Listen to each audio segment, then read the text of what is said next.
Welcome everyone to the Spartanburg Criterium, presented by Gibbs Cancer Center and Spartanburg Medical Center. This is race number 5 of our USACRITS series. Once again, starting back in Sunny King with our Anniston, Alabama. Then we went to Athens, Georgia, LaGrange, Georgia, Greenville, and now here in Spartanburg. Race number 5 is with here, the fastest night in the upstate. Tailgating tents on the side of the road all the way around and sold out as they do each and every single year. This race also benefiting Partners for Active Living, nonprofit with a mission to advance active living, promote healthy eating, and foster health equity.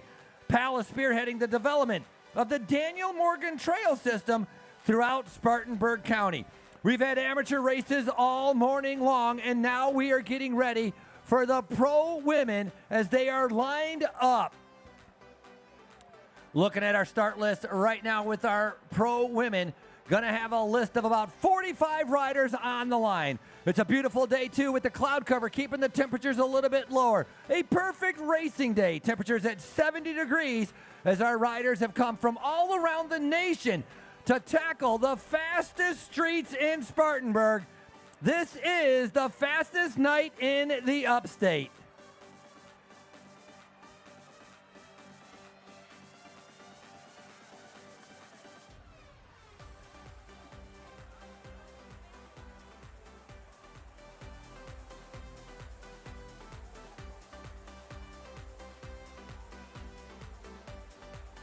A little bit later on, we're going to be having our Twilight Criterium, and last night, our Greenville Criterium.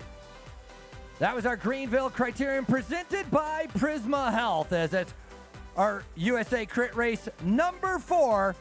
Greenville hosting the race for the 3rd year in a row, as Prisma Health transforming the healthcare experience for their patients and families by living their purpose and inspire health, serve with compassion, and be the difference. Pro women, as they took off, we went by laps, 50 laps of racing. Lisa Ray in that orange Jackaroo Leaders jersey. She was your current overall USA Crits Leaders jersey, making sure she stayed on the front, not making any mistakes. There was a lot of attacks going up, including Andrea Sear. Sear riding for a brand new team, trying to be able to get into the breakaway. As Sear continued to be able to push the pace, it was the purple jerseys of Kingdom Elite that kept bringing everything back. Lap after lap, the riders would attack, and lap after lap, the Kingdom Elite would come to the front to try to be able to keep it together. Sear attacking one more time, 42 laps to go, so there was a lot of racing still to come as Skylar Schneider in that blue jersey sitting behind. And then your defending champion from 2025, Heather Fisher, came to the front trying to be able to rip the race apart. Kingdom Elite again doing the job to be able to keep it together, protecting Lisa Ray with that orange Jackaroo Leaders jersey. Rest of the riders starting to be able to move up, and then Rebecca Lang starting to feel the itch. The ever-aggressive Lang going on the attack, flying into turn number 1, trying to be able to split up the rest of the group. Rebecca Lang riding for Team Winston-Salem had a few teammates to be able to help her out. That caused a split of 6, and as the 6 riders tried to be able to get up to Lang, that caused a little bit more friction in the group. Eventually, it was brought back, and it was only with 10 laps to go as Kingdom Elite decided they wanted to try to be able to make a sprint. Shannon Cope then telling her teammate to just move a little bit out of the way as she continued on her attack to be able to fly into turn number 1. Right after that, it was the attack going from Skylar Schneider, following the move to get her into second position. Andrea Sear in the front, Skylar Schneider saying, I'm not waiting around anymore. And then eventually, Schneider went solo. Skylar Schneider riding the last 10 laps by herself, waiting to see if she was going to get caught. Eventually, an incredible ride by Rebecca Lang as she decides to try to go across the gap. It took Rebecca Lang from Winston-Salem 3 laps to be able to get up to Schneider, but she made it. The 2 riders then continued to be able to open up that gap and make their way forward. Eventually, 2 other riders started to be able to come across that gap. As they continue to be able to build up a lead of about 40 seconds, the rest of the riders in chase mode, including your overall Jackaroo Leaders jersey. But in the end, Skylar Schneider proved the fastest, winning the sprint across the line as the rest of the riders came in. Skylar Schneider picking up first place. Second place right behind was Izzy Harden. And third place, Andrea Sear, with 4 riders lapping the field, which is something that definitely could happen again tonight right here in Spartanburg. With the maximum points that she took in LaGrange, your overall USA Crit leader jersey remains on Lisa Ray from Kingdom Elite. And now Kingdom Elite wraps up the top 3 overall positions with our USA Crit Series.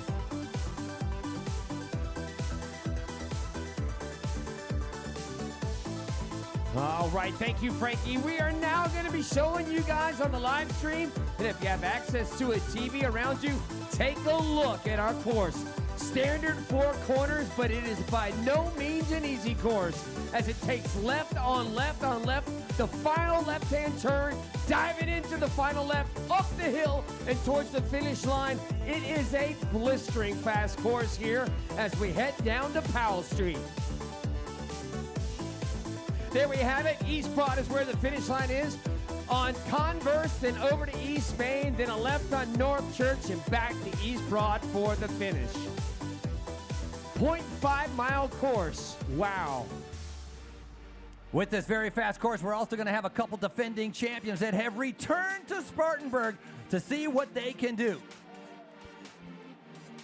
With that, ladies and gentlemen, it is now time to introduce some of our top riders. Like to be able to start off. We missed her last night. She signed up late in registration. She was your defending champion in 2025, winning in Greenville. Want to be able to make it up tonight in Spartanburg. She comes out of Boulder, Colorado, riding for NV Scratch Labs. Please welcome Heather Fisher.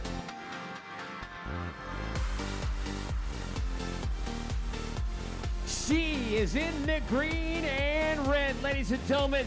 We will be saying her name a ton today. One of our most aggressive riders. I think she was 4th if memory serves me correctly. Please welcome for Team Winston-Salem, Rebecca Lang.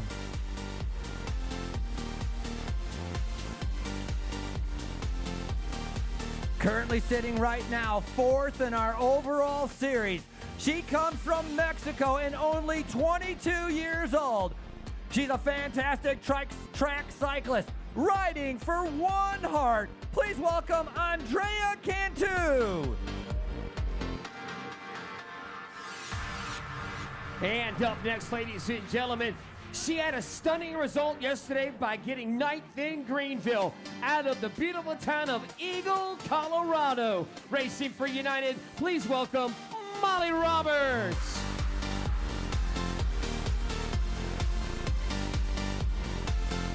This next rider's in the very familiar blue jerseys of Legion of Los Angeles. She's a national champion from Trinidad and Tobago, a Pan American champion as well, Alexi Ramirez.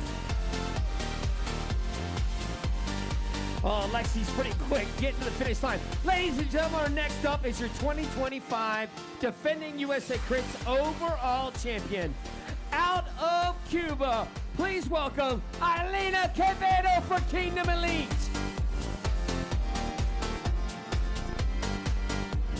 Coming out of Carmel, Indiana, riding for the brand new team of Higher Dose Renovo. She was 3rd yesterday in Greenville, Andrea Sear.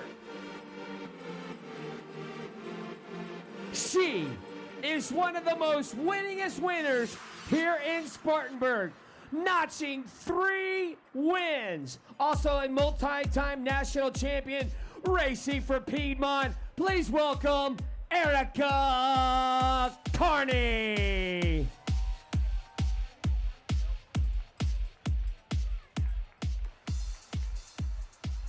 This next rider comes riding for Legion of Los Angeles, coming all the way down from Wisconsin. She won yesterday in Greenville. She is a defending champion here in 2021, Skylar Schneider.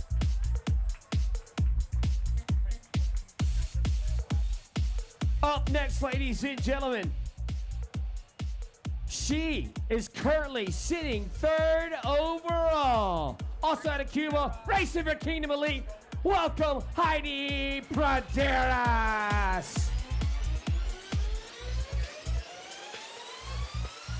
This young talent was second last night, currently residing in second overall. She also races for Kingdom Elite. Welcome, Izzy Harden.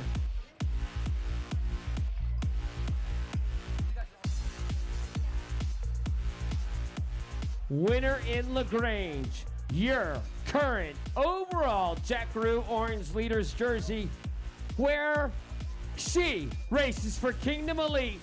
In the orange, welcome Lisa Ray. Rob, can you please remove yourself from the course?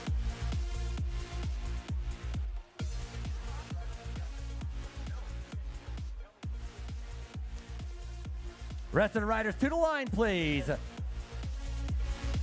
And as we bring the rest of the riders up here in Spartanburg, we'd like to be able to honor our nation. Those of you that can stand, please stand. Remove your hat as we honor our nation with our national anthem. Oh, say, can you see by the dawn's early light what so proudly we hailed at the twilight's last gleaming, whose broad stripes and bright stars through the perilous fight o'er the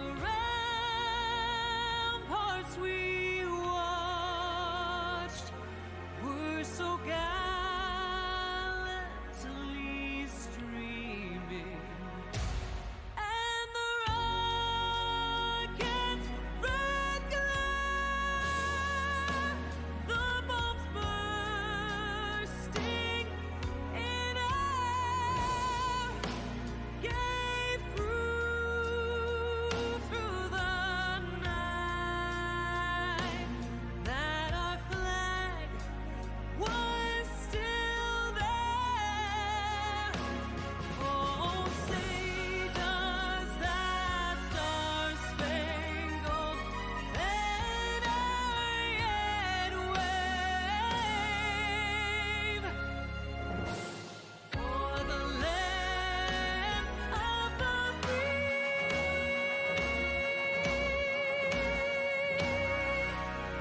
and the home of the brave.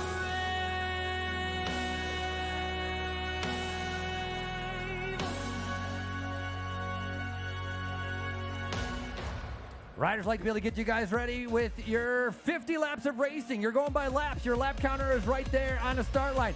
Free laps are over with 8 laps to go. No more free laps, 8 laps to go. In front of you on the left-hand side, that is where your neutral service pit is. Do not ride backwards on the course. You can cut the course. Riders out of contention, you may be pulled. Like to be able to introduce our official starters from the Johnson Group. Kara Cromer, Sarah Stallard, and Alyssa Woodard. Give them a big round of applause. All right, you guys, welcome to Spartanburg. This is the 2026 version of it. We have exciting racing yet to come. The ladies are going to be battling for, what is it, 50? Are they 50 right there? That thing right there, that red sign tells you 50 laps. If you're out of contention, you will be pulled. Other than that, have a safe, fun race. And of course, thank you to the great city of Spartanburg and our title sponsors, Spartanburg Regional Healthcare System. Hey, Spartanburg, you guys feeling a little sparky right now? Yeah. Hey, Spartanburg, are you ready? Mejor. Timers ready. Officials ready. We're going to ring the bell in 3, 2, 1. Preem on the first lap, Preem. Preem on the first lap, riders.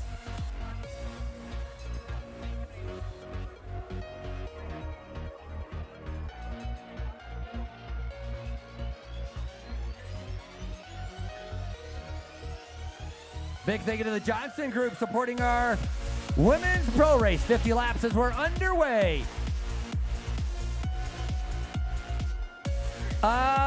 2-3s, like to be able to do your podium. Category 2-3s, like to be able to do your podium. Are you around? Make yourself known, raise your hand. Looking for Frauenholtz, Riddle, Diaz. What I got? I got two out of the 3. So I think I'm missing, am I missing Riddle? We're missing Riddle. Velocia Sport, Riddle's here? All right.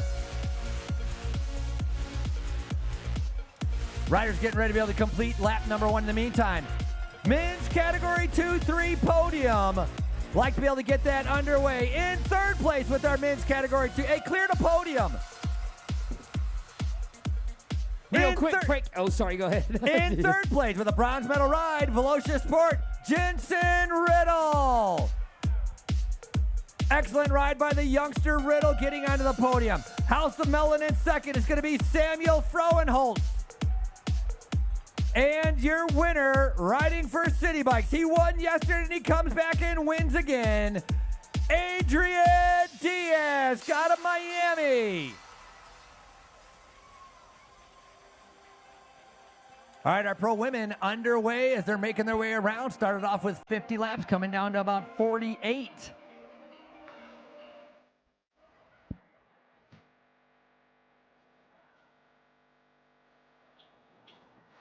Beep, beep, there goes our Subaru Spartanburg pace car. Heather Fisher grabbing that preem to start. And Heather started off, snuck up on us a couple of days ago. Well, she's not going to hide anymore. She is super talented and strong. Oh, wow. So that's interesting. The rider who won last night and a great sprinter has already started attacking in Skylar Schneider.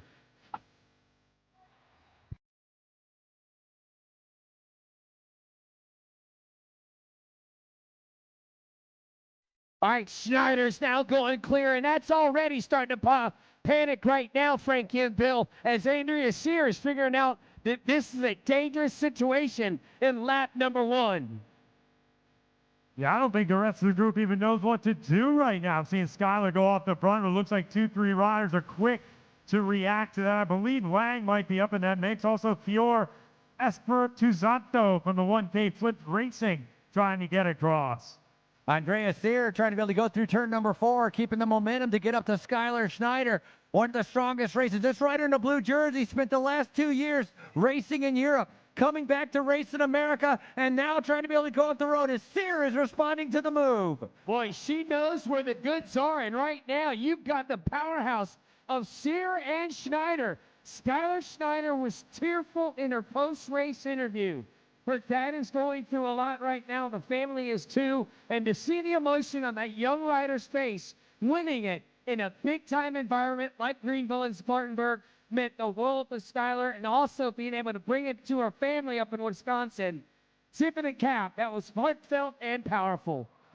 Well, I'll tell you what, Espertuzanto, or actually Sear dropping her chain. So falling almost to the back of the group while she tried to reach down, get that chain back on. So Andrea Sear now back in the middle of the bunch while Schneider's still on the front. Some bizarre chain dropping going on here today. And Skylar is sat up. Now, does Kingdom Elite counterattack here? All righty, we're coming up on sprint points. Sprint points as Podium goes. Sprint points on the next lap as Heidi is really high up in the overall. The Cuban rocket, we can't call her a missile, that's already been taken. The Kingdom Elite has a stranglehold on the top of the overall classification right now. They've got 1st, 2nd, and 3rd. So a lot of different cards to play as Podium with a big gap coming down here on the back straight. Ramirez in tow, and the rest of the field already about 5 seconds behind, with One Heart Racing forced to lead the chase with Natalie Franco. This crit reminds me of the days when you used to get on a wooden roller coaster and just get whipped around like heroines in in the northern part of the upstate. It is clickety, it's clackety, and it is very, very fast. This is for the points, and wow, Heidi's like, check, moving on, moving up. There she goes, maximum points. And a rise spy on the boot. Legion is now trying to go across your Pan American champion. And this is for fourth and fifth. Izzy goes third.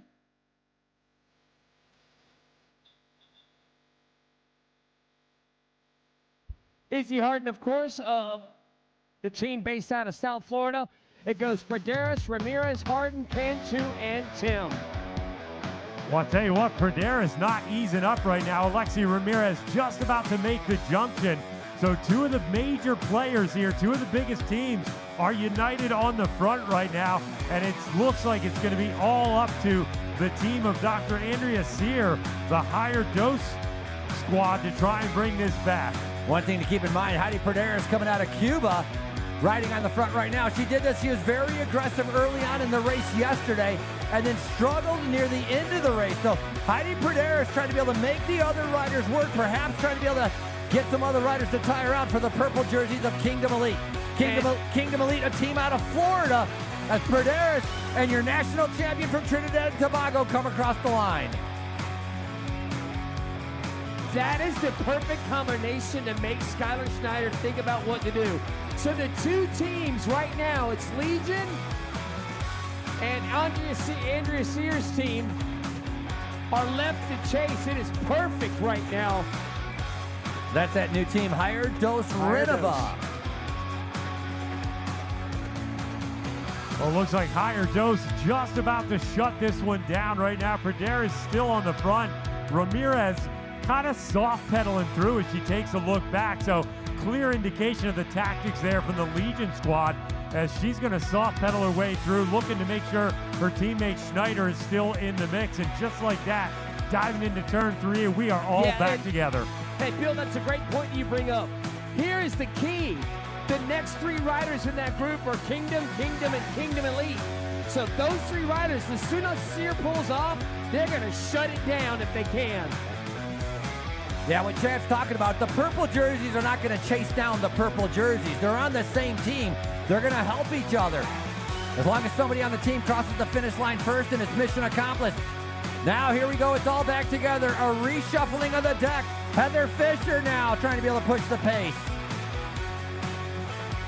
Heather Fisher, a surprise entrant, a late entrant yesterday in Greenville, the winner there last year, and we kind of missed her early on, but she put in a great ride, and I'm sure she's looking to get a little redemption out here on the streets of Spartanburg tonight as everything together. Still single file, your overall leader riding for the Kingdom squad, Lisa Ray, is on the front, followed by Schneider.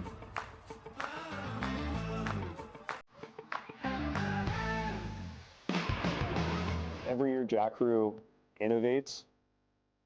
Jack Crew has been so incredible for Project Echelon over these last years. As a team focused on aerodynamics and the speed of racing increases every year, not only do they take our feedback, they use and provide us real opportunities to test their products. That includes validating their top-of-the-line XPO fabric in the wind tunnel and real-time data using professional riders. XPO race suits is really at the cutting edge of anything in the market right now. Just class-leading aerodynamics, fit, comfort. I've just been really impressed with it so far.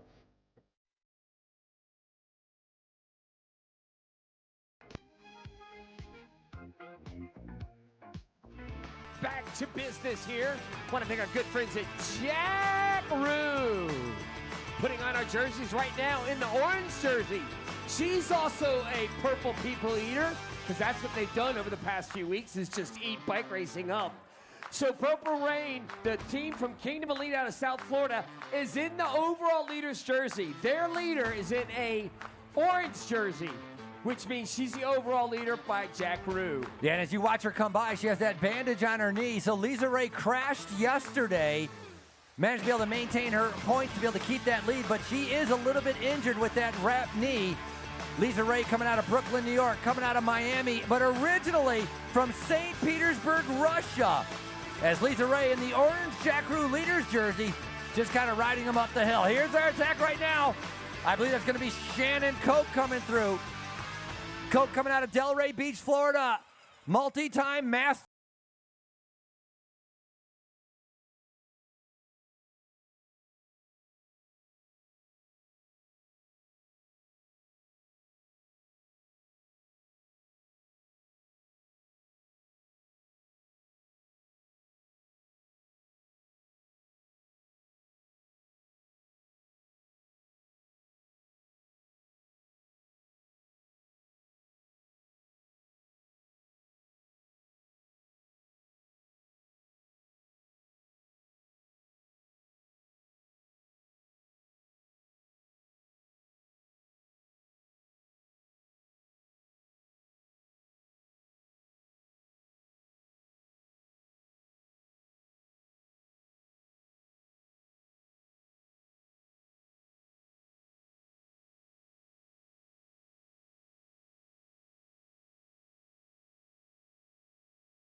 Her nationality, she is just as cool and chill. Like yesterday, you couldn't have told whether she was in the break, in the back, or in the middle. She just went about business and did her work yesterday. That's why she's holding on to the overall lead.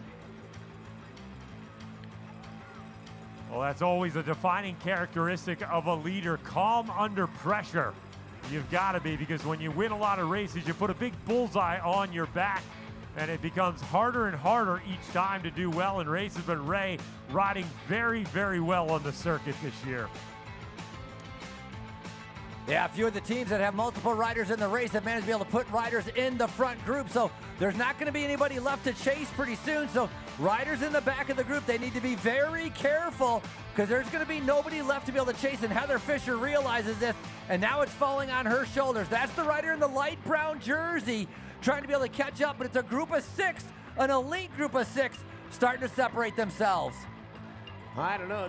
Bill, we're going to send you a bunch of riders, and a couple of might be passengers. I personally think, of course I said that 3 years ago, there's too many people in this breakaway.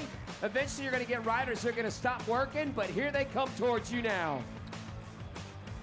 Yeah, I tell you what, I think 6 riders, definitely a little too many in this group. You're bound to have some folks skipping poles, not contributing. And this early, with this kind of speed, you have to have an all-in attitude from every rider. So we'll see if this group can become cohesive and get that gap. That looks like Izzy Harden has made it across. Erica Carney realized the danger of this move. She is now trying to stretch her legs out and get across to it. And now there's a counterattack. That is a vicious time to hit it, as you've got everybody trying to claw their way back. And now, boom, counterattacks are starting to happen. Yeah, Molly Roberts from the United Cycling team putting in a nice attack down the back straight. Not really getting a gap, but stringing it out, keeping it very hard. And the longer the race stays single file, the more likely is you're going to start to see some fractures in another group go. They came so close to bringing it back. Erica Carney looking for a little bit of help. The 3-time winner of Spartanburg rode on the front, brought it down to about a 3-second gap, and then nobody decided to be able to come by. So Carney was hung out to dry right now, finds herself in the second group as your overall USA Crit leader leading through. Lisa Ray on the front, Izzy Harden sitting on the back, and now the gap's starting to open up. Look how they're spread out across the road, side by side, instead of being in a single line. I don't know. Who is left to chase? United? That's it. So it's up to United right now, the team in blue, to chase this breakaway back. But I don't know why they would. They've got a rider in the move. Maybe they don't like the mix. This is very interesting unfolding here. Elizabeth Castano, sorry, Bill. Elizabeth Castano is the one trying to be able to go across the gap. She was third in LaGrange, and so she's got some good power. Can she reduce the group and bring it all back? Yeah, United absolutely drilling the front of the field right now, and I think by the time they come back into your line of sight at the main stage, probably going to be all back together. United currently third overall in the team standings and really trying to put their stamp on this one.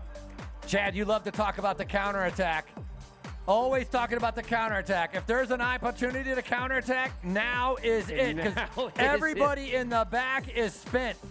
They're all trying to be able to catch their breath. A very tough chase, and they still haven't made contact. There goes the attack right there. Looks like Shannon Koch, the powerhouse out of South Florida, national time trial champion.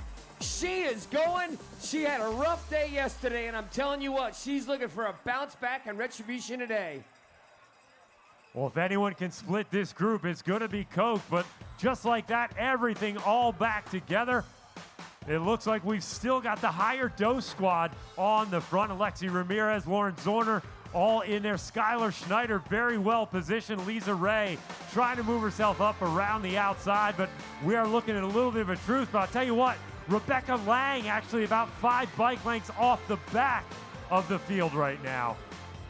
Well, Lisa is now on the attack, trying to get away. It looks like Higher Dose is in the chase. Sis T. Winston-Salem and Legion of Los Angeles. With the bandage leg and all, she is trying to break this race and secure the top spot at USACRITS. Cheer on, come on, Spartanburg. Look at her trying to be able to go away. It was just in LaGrange only 2 weeks ago. She went away solo, lapped the field, ended up winning the race. Lisa Ray, obviously not affected from her crash yesterday, but disappointed she didn't pick up as many points as she wanted to. And so right now with that orange Jackaroo leaders jersey. Now one thing to keep in mind is that rider in the orange jersey is on the same team as the purple jerseys. She's just wearing our USACRITS overall leader. There's got to be some tired legs out there now. I was waiting for the counter and it didn't come. Man, this would have been a perfect time, but it looks like everybody is knackered on the air, and there is Rebecca Lane fighting for real estate. She's poking her nose up towards the front. That's an indication that Rebecca is trying to set herself up for a counter punch. We saw that yesterday from Lang. Did such a good job to get across to Schneider there later in the race. So Lang moving herself up in the overall into 5th place right now for that Winston-Salem Flow squad. Frankie, I got a question. Is Rebecca's Lang, is her legs a little tired today from the effort that she put forth yesterday? Absolutely. She did a massive effort yesterday to be able to bridge the gap, and right now she decided to be able to go her own pace. That's the thing with Lang. She has a steady pace. She can go hard, but she doesn't have that really big acceleration, those massive, powerful watts, the snap to be able to get across those gaps very quickly. Hey, Bill, so Rebecca actually has a tell. I could tell that she was showing a tell that she was getting ready to go. She jumped up out of the saddle when it was all calm, made her way to the middle. Is that something that she should probably be aware of?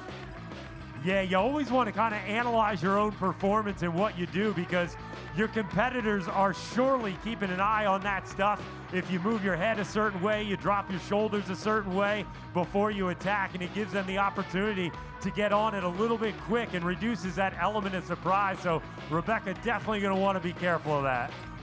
All right, Rebecca up and out of the saddle. Here comes that 3 as our lead moto rolls through. 33 laps left to go, and this thing has been go from the jump as Skylar Schneider, Frankie, back to the front with Sierra Lang. Chad, do you remember the riders that lapped the field yesterday? You took the words right out of my mouth. That's who's going up the road right now. We got Skylar Schneider, we got Rebecca Lang, and we have Andrea Sear. 3 of the 4 that lapped the field yesterday find themselves in the breakaway. Oh, they are flying down the back straight. Lang trying to get on the wheel. Sear absolutely driving it along the left side, fencing with Schneider. Here comes a big counterattack by the Kingdom squad down the right-hand side. You have got to feel that Kingdom Elite is getting awfully frustrated with these 3 riders, making them work. So on this lap coming up, you're going to see nothing but purple because they realize that the race is slipping away. Matter of fact, they're going so hard right now that Rebecca Lang keeps struggling to get back on. Well, one of the things Kingdom has to remember, they occupy the top 3 spots in the overall right now by a pretty significant advantage. So it's definitely reduced the number of riders they really need to pay attention to, and that's got to factor into their tactics. Yeah, I mean, I guess my question is, how do you not be prepared? And again, this is not a condemnation on race strategy or whatever. Every team's got their own way. But Kingdom Elite has got to know that these 3 are going to be the main protagonists. They're going to attack, and they're going to get up the road. There should have been somebody from Kingdom Elite to go, hold on a second, we've seen this story, and that was yesterday. And they're not going after them, so maybe they're just okay with this. Well, one thing to keep in mind is that yesterday Izzy Harden made it into the group from Kingdom Elite, so they did have a representative yesterday in Greenville, but 100% they have missed the boat, and one rider cannot bring back these 3 on their own. They're going to have to put 2 or 3 riders on the front. The other one is there's some individuals that are in this main group that have missed it, like Heather Fisher. She wants to try to be able to get up there as well. So gap's only starting to be able to grow here in Spartanburg. Counting down the laps, here's your 3 leaders. Who is left to chase? It's coming down to Kingdom Elite. And Frank, you're right. I didn't forget about Izzy, but they didn't get the win. And right now, the overall leader is having to do all the work to try to drag this back. She needs help from her team, STAT. That's a medical term, I think. Because we are healthcare, I guess. Time gap right now at 11 seconds. 11-second gap as Kingdom Elite now starting to be able to come. One by one is not the way to be able to do this. They need to get together. And if Shannon gets across, she's going to sit on and do nothing. That's probably the only rider that can go solo across right now. Yeah, it was an interesting tactic coming along the back straight here. Shannon Koch put in a big dig, and just behind her, Lisa Ray actually opened up the gap a little bit, which, to your point, not really going to be the most effective way to try and bring this back. Yeah, and I guarantee if Rebecca Lang turns around and sees somebody coming, she's going to go to the front and put the hammer down. She'd want to have a chance to be able to get top 3 or possibly be able to win. She does not want a 4th rider. Now we got Shannon Koch pulling the whole entire field. They're all together right now coming through. This right here is the pivotal moment. If Shannon Koch does not close it down enough, that breakaway is going to go from 15 seconds to 25 at the snap of a finger. What Shannon Koch is trying to do is get that gap down to about 5 seconds, and then that orange jersey, her teammate, is going to try to be able to jump across the gap. So Shannon sacrificing herself to shrink the gap, and maybe there's a Kingdom Elite rider that can then jump across the gap and get there. Sear. Nope, it looks like they're... Now the teams that got riders on the breakaway are going to the front trying to shut it down. So we've got an arm wrestling match going on at the head of the bike race. Not as simple as just riding as hard as you can. There's a lot of strategy, a lot of tactics that take place. And that's what's happening right now as our leaders coming through with 29 laps to go. Bill, I only see one rider from Kingdom Elite on the front right now. Rider on the front right now, previous Pan American road champion. Good on the road, good in the Criterium, Skylar Schneider, coming out of Wisconsin. Spent 2 years racing in Europe and has just come back to the U.S., winning yesterday in Greenville. Can she go 2 for 2? As Heidi Praderas now takes over to Koch.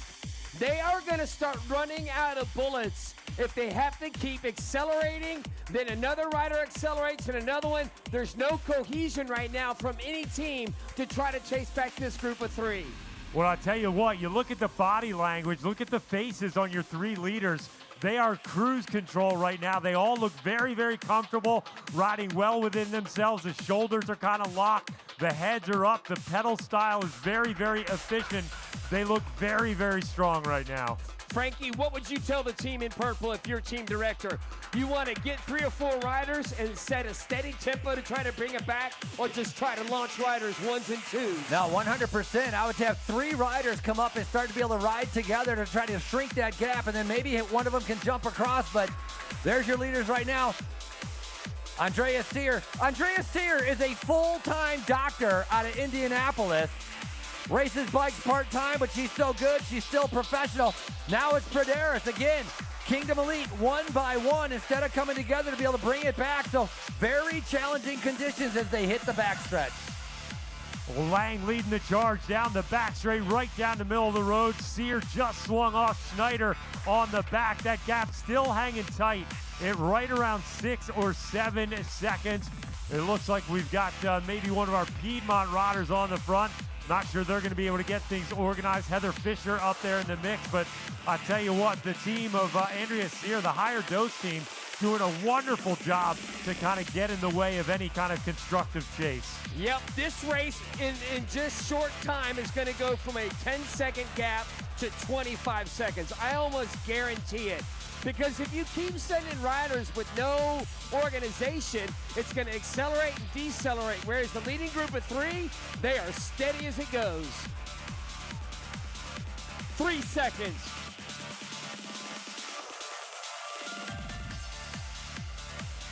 Well, that's always the key in the breakaway. It's not always about being super fast, but you've got to be really, really smooth and cohesive, because the field is going to kind of surge and slow down and surge and slow down.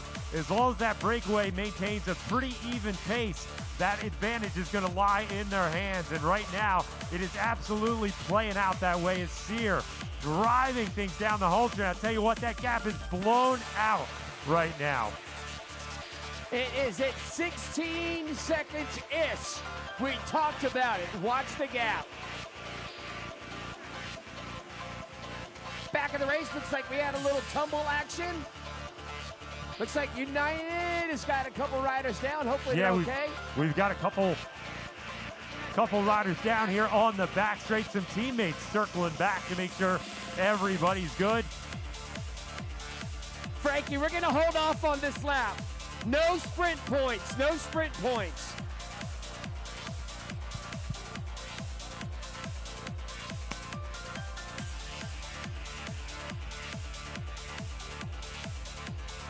We've got our pace.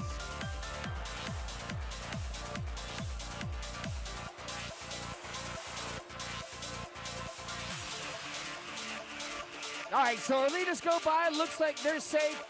And the great thing is our motos were right on it. They're making sure all the riders are safe. It's an instant moment of chaos, but it's organized by the great staff here in Spartanburg.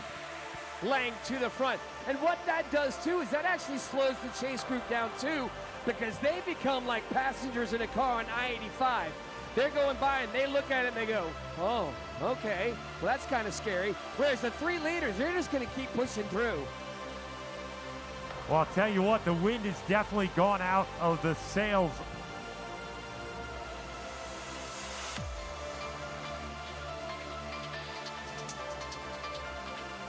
We're going to hold off on the sprint points until we get the okay. We don't want you guys sprinting on a course with riders that we're trying to make sure are safe. Little cross of wheels there.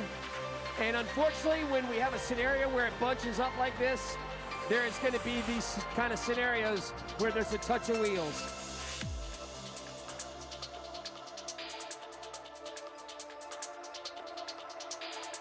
All right, so we assume that most of these women are going to be okay. Pradaris right now in no woman's land.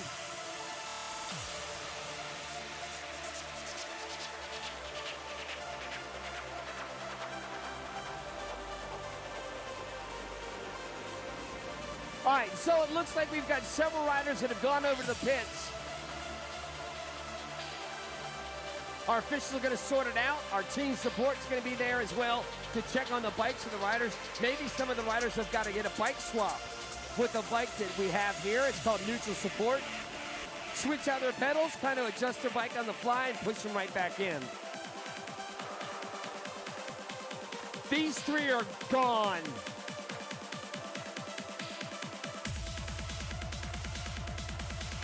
G-O-N-E, and they are not coming back tonight.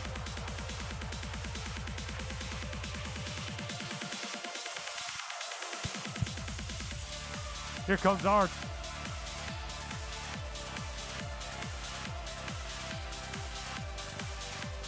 All right, so we've cleared it up. We've got our officials back on the moto, so we're going to do sprint points on this lap. 22 segundos, 22 seconds. Like I said, it's going to go from 10 to 25 with the blink of an eye. Heidi's going to go back into the pit. She had an accident, looks like. Or nope, I think she's done. Wow. So Kingdom Elite lose a weapon.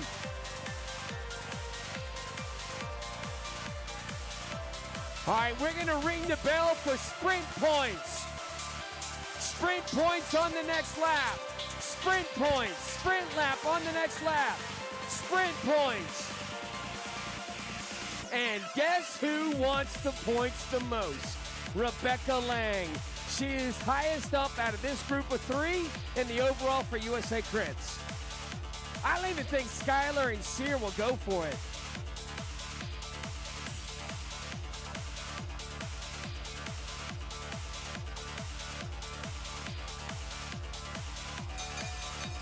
Riders, point sprint, point sprint, point sprint. Point sprint for all riders. Again, my prediction is Rebecca Lang will go after it. The other two are like, we're good. We don't really need it or want it because they're so far behind because Rebecca has done all the races so far in the series. Rebecca sitting second wheel, tucked in, taking a look. Sear in first wheel for higher dose in the white and green and maroon. Here they come. Let's see if Lang jumps. Sear, care less.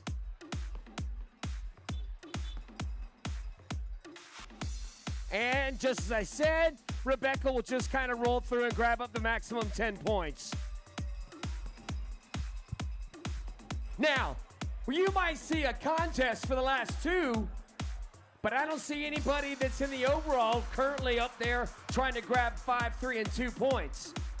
Or no, 3 and 2. That's all that's left. Lang picking up those 10 points, now jumps up into fourth in the overall standings.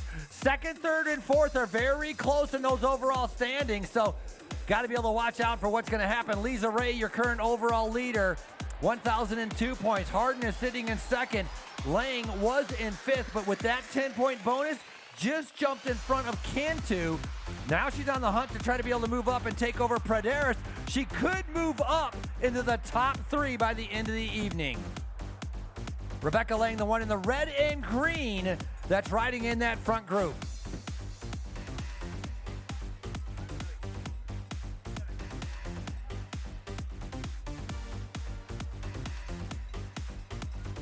Here's the 3. It went from 10 seconds to 25.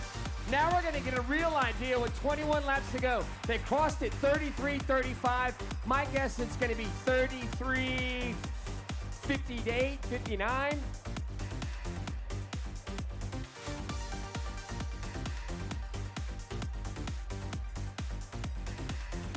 And I can't see any reason for any of these 3 to want to lap the field. Oh, I was off. 20 seconds is the gap.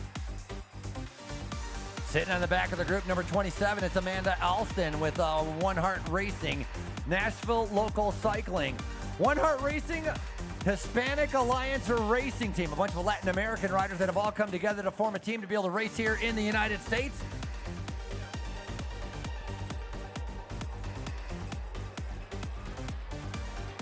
Spread out across the road side by side. Heather Fisher riding on the front. I think these guys have given up. 3 riders up the road. Again, Skylar Schneider out of Wisconsin, Andrea Sear from Indianapolis, and Rebecca Lang. Those are the riders in the front group. All right, a counterattack and attack are trying to go from the break, but right now your 3 leaders are gaining all sorts, and I do mean all sorts, of real estate. And we know where you can buy real estate and get somebody to help you with real estate in the city of Spartanburg. One thing to keep in mind with that front group is Skylar Schneider. We talked about her the last 2 years racing in Europe. Before that, Skylar Schneider was the most dominant racer in the United States. one of the best Criterium riders in the United States. And now she has returned to take up where she left off, winning yesterday in Greenville and definitely looking to be able to win here in Spartanburg. Remember, Skylar Schneider won here in 2021. Her sister has won here a couple times as well. Sam Schneider, a two-time winner. And so these riders, very talented. The Schneider sisters coming out of West Allis, Wisconsin.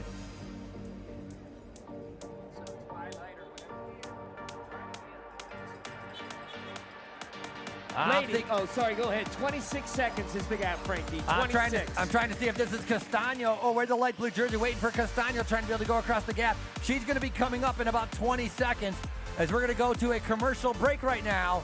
A little bit of a pause.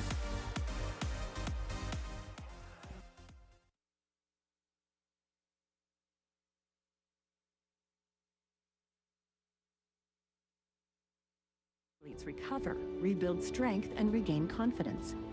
Our specialists provide personalized support to promote mobility, improve function, and keep progress on track. It's care that moves with you, from the first appointment till it's time to get back in the game. Spartanburg Regional Sports Medicine Institute. Care that moves with you.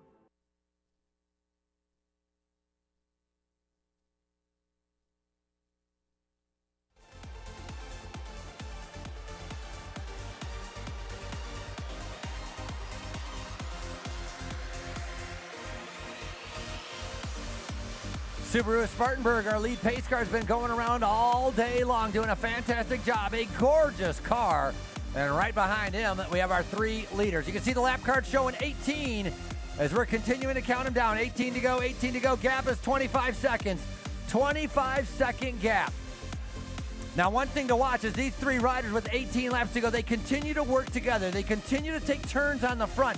A little bit later on, that cooperation will go away. They'll start to be able to attack each other, trying to be able to win this bike race. But right now, they need each other to be able to stay off the front. There's your chasers right now. Now Kingdom Elite starting to come together. Man, it took them a long time to figure out what to be able to do, but Elena Quevedo, the rider out of Cuba, now riding on the front of the chase group. That rider on the front in the purple jersey, Quevedo, was last year in 2025 your overall USA Crit champion. She won the whole series. Now finding herself in work mode, trying to help her teammate who's wearing that orange Jackaroo Leaders jersey. So now Kingdom Elite starting to organize themselves, starting to be able to bring back our three leaders as they're going to be seeing 17 laps to go. So our leaders come across at 38:15. So we're going to start watching that clock, see what kind of time split we have. 17 laps to go.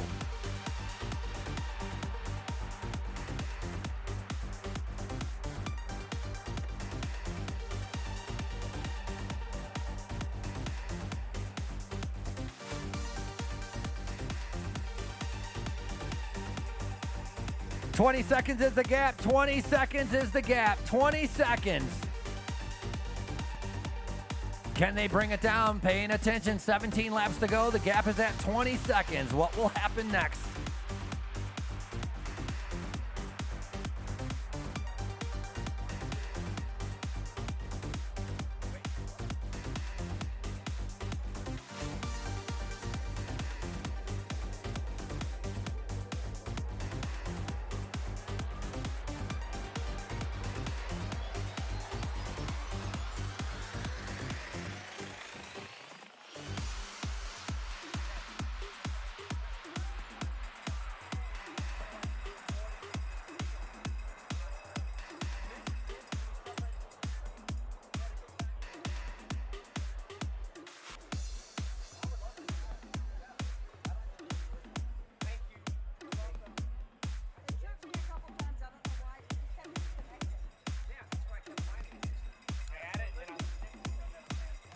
Lap cards are showing 16 to go, 16 to go. Your overall leader now participating in the chase.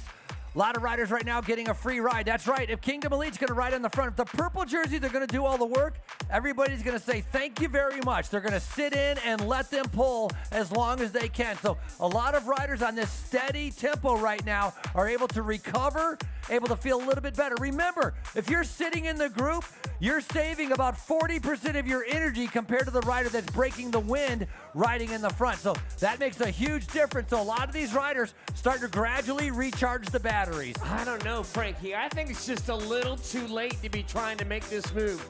It should have been done about 15 laps ago. I could be proven wrong, but my gut tells me that these three have got such a big lead and they're so comfortable in their rotation that this thing is gone.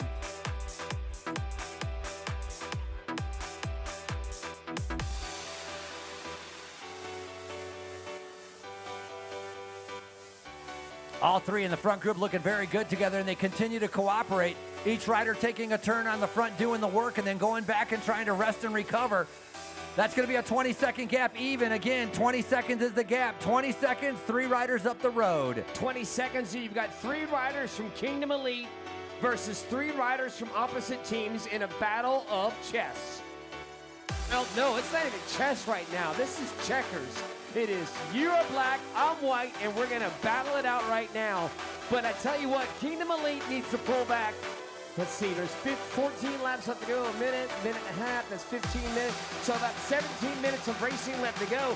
They're going to have to pull back a second a lap, and I don't think they're going to be able to do it.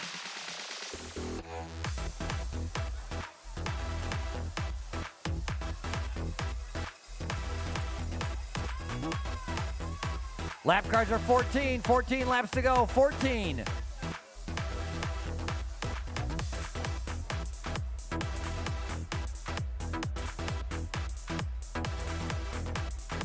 Frankie, how do you beat Sky Schneider?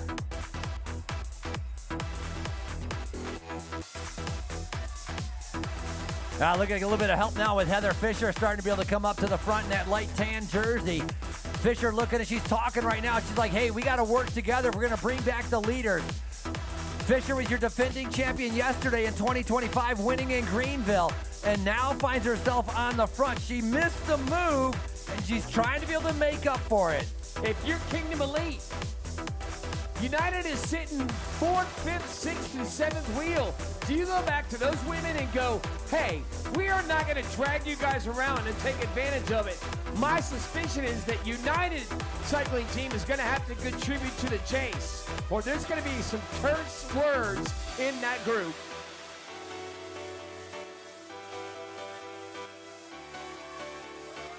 Thirteen to go. It goes Schneider, Cyril, and Lang. Part of our USA Crits, the Twilight Races. Starting to get a little bit dusk.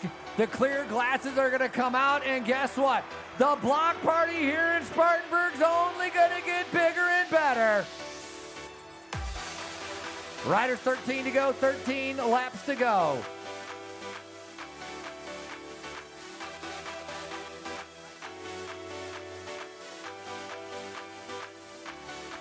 Well, they pulled a second back in 2 laps, but I'm afraid, my friends, that's not going to work.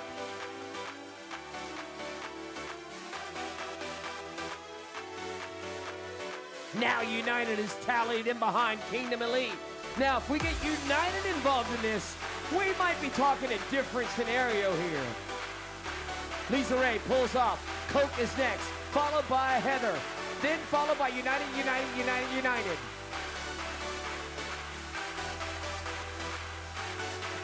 We can start watching the laps and the clock. 9 at 10 after.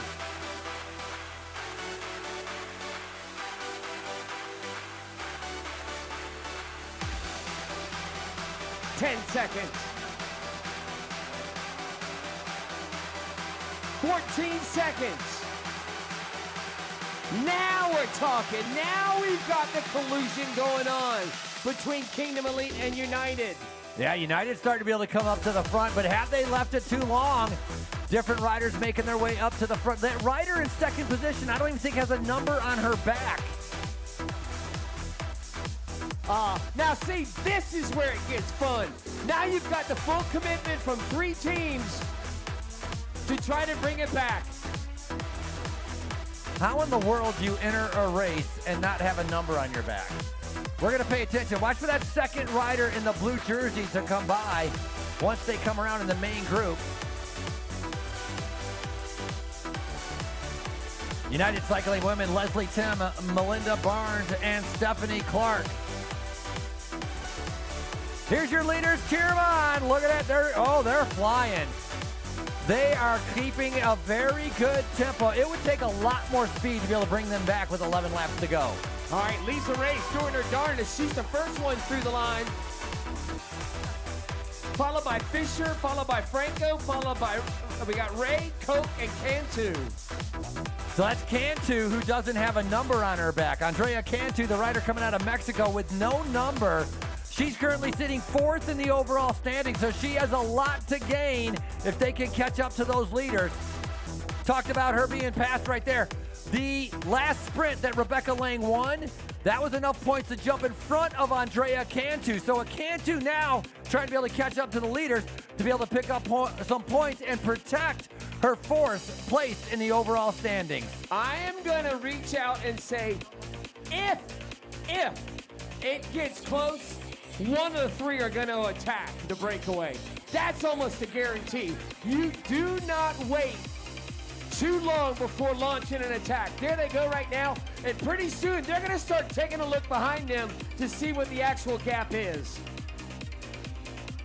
Stay together, but their lead is threatened, and one of them is going to go. Shannon Koch again.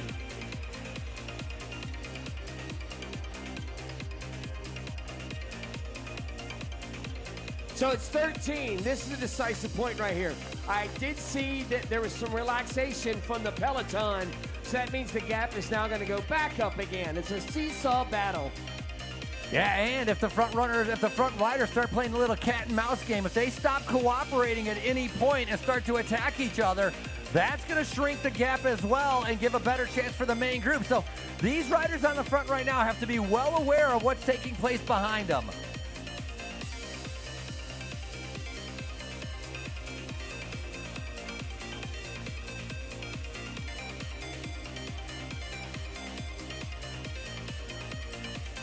Here's your leader, Spartanburg. Cheer 'em on. We're going to see 9 laps to go, 9 to go, 9 to go, 9 to go.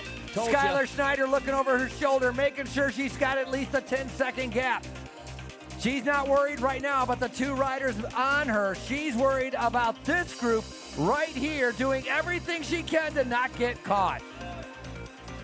It's still kind of mushy, a little messy on the front. They had some great organization when One Heart, United, and Kingdom Elite all kind of rolled in together.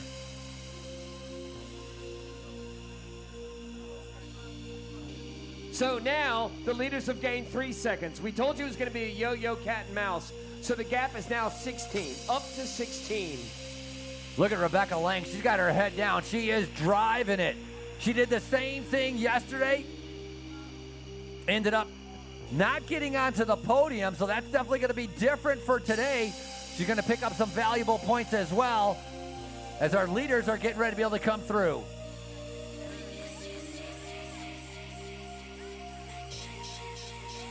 Eight to go. Free lap rule has expired. The free lap rule has expired, so hopefully nobody comes under duress with a crash or a mechanical from here on out.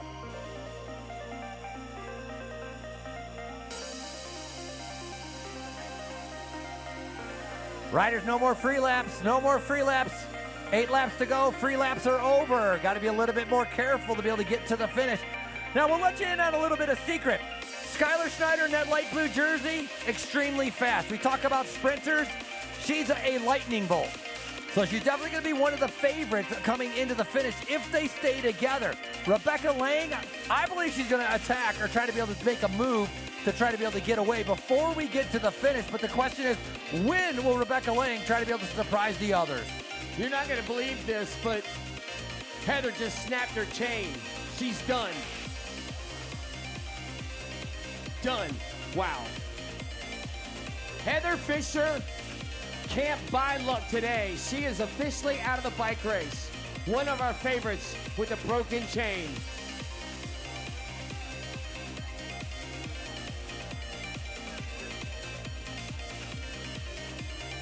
All right, Frankie's going to go down there and try to find himself somebody that can ring a bell efficiently. We are getting down to the business end. 7 to go, ladies, 7 to go. 3 are up the road. And when you see the riders from Kingdom Elite at the back of that chase group, that means they've spent all their bullets. They got to go back and rest.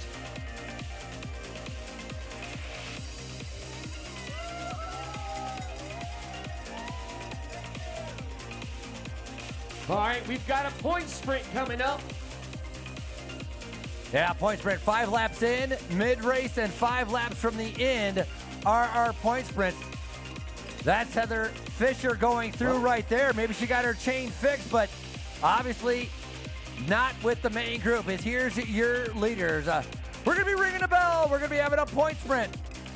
All right, you guys, point sprint on the next lap. Point sprint on the next lap. Point sprint on the next lap. And we've already told you who's going to go for the points again this time. The young lady in yellow, in green and red, Rebecca Lang. The other two could, it's not they don't care, but it's not as important. Riders, we're doing a point sprint. Point sprint, point sprint, point sprint. All racers, point sprint with Lisa Ray for Kingdom Elite trying to drag the brake back. One Heart and United are right on Lisa's wheel.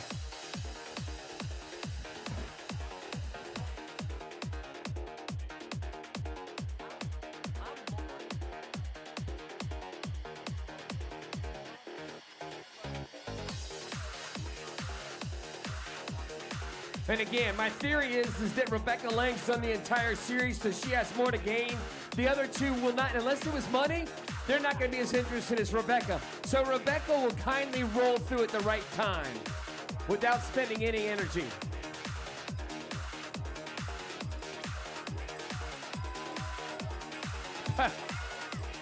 Make me the fool. So she gets 5 points. I don't know why she didn't just do a short effort and try to get maximum, but whatever. Yeah, that rider that just picked up those points, Andrea Sear, she missed out on the first 2 USA Crit races, so she's not really in the overall. That's going to be Heather Fisher done after having a problem with that chain. Horrible luck as the rest of the riders come through. So number 17, she's going to pick up some points. That's going to be Leslie Tim with that United Cycling team. All right, One Heart and United now trying to do the work.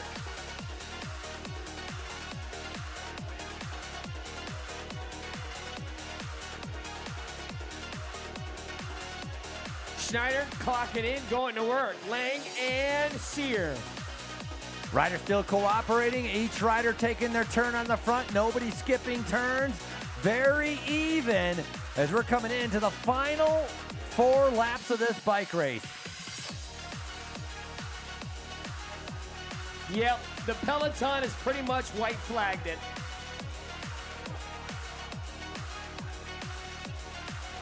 Riders were 4 to go, 4 to go, 4 to go. 4 laps to go, 4 to go. I guess the question is, who in that group is going to attack? I don't think it's going to be Skylar Schneider, although she has proven us wrong many times. She can win in any way. I think it's either got to be Sear or Lang that has got to try to get away, because I don't think personally either one of those two can beat Skylar in a sprint. Looking to battle for position right now with the other riders. Remember, top 3, that's our podium, but points go 15 places deep. 4th, 5th, 6th are valuable points, and so Lisa Ray in that orange jersey, she's going to want points. You're going to get the benefit of having 2 races in one, a Kmart special. Your leaders are going to go for victory, and then the second group is going to have a great sprint, trying to be able to pick up extra points as well.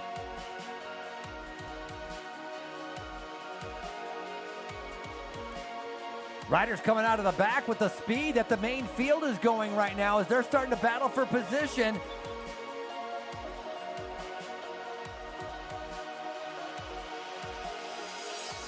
Man. 3 to go, 3 to go.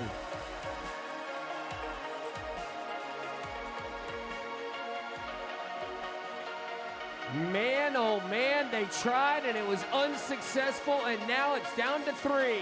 3 laps with 3 riders up the road.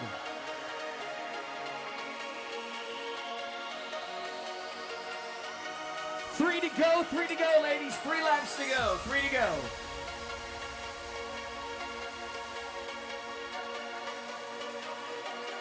Now it just really comes down to who's going to try to get fourth place. Lots of points are on the line.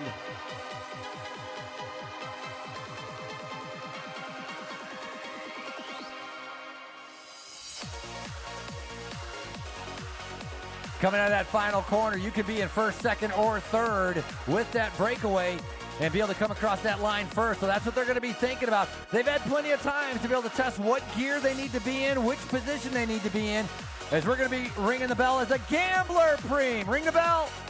All right, riders, gambler preem, gambler preem. Gambler preem on the next lap. Riders, 2 to go, 2 to go, 2 to go. Well, now this one's going to be a little different. Ring the bell for a preem, but this one's for money. Will they split it? Main field coming up right now. I think they'll split it and just keep rolling. But, I mean, one of them can be a little defiant and go after and go, I'm not splitting anything with you two. Riders, 2 to go, 2 to go, 2 to go, 2 to go. 2 laps to go. I really hope they don't split it, but hey, they're trying to win a race.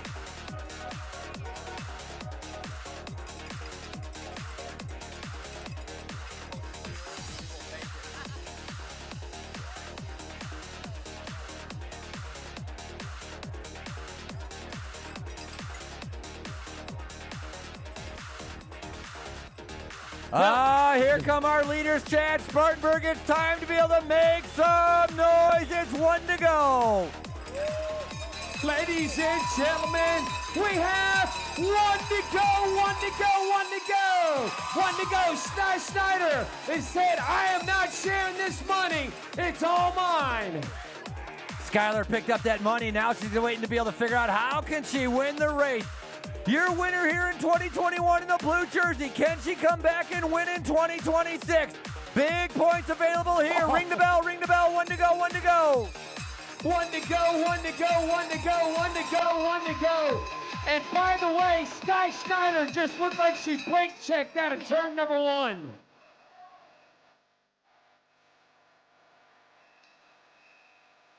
They are playing a very dangerous game. Pushing Sky Schneider to the front. Lane gripped him inside. Sheer off to her left. We are going to have a 3-0 battle. There goes Sheer on the attack. Out of the turn. That puts Sky Schneider in the ultimate spot. Here they come, Frankie. Rebecca Lang in a little bit of trouble in the back now. Sear trying to be able to hold off. Here comes the turbo. Hitting on the nitrous with Skylar Schneider. Legion of Los Angeles. Schneider. Your winner, Schneider. Legion of Los Angeles. Skylar Schneider picking up the win. Again, she won in 2021, and she's your winner here in 2026. Watch this next sprint. Big sprint coming in. That's going to be Elizabeth Castano picking up that field sprint for 4th. But it's a 1, 2, and 3. Schneider, Sear, and Lang.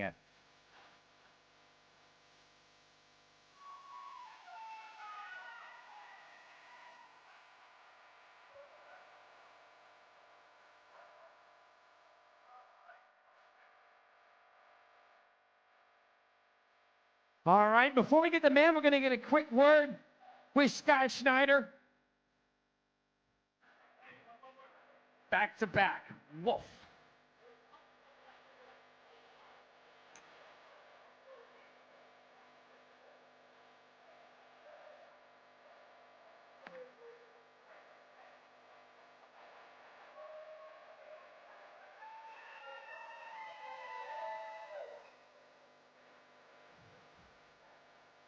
Nice little tailwind, and what a fantastic race from those three.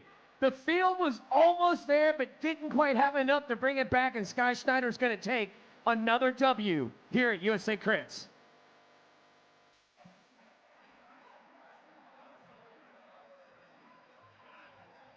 Good 2 up from Sear, but it wasn't quite enough. As Sear with a great race, but here's your winner. Ladies and gentlemen, I'm here with Sky Schneider. Yesterday was tearful and emotional and guttural, and today I get a sense of relief and calm with the win here in Spartanburg. Yeah, definitely.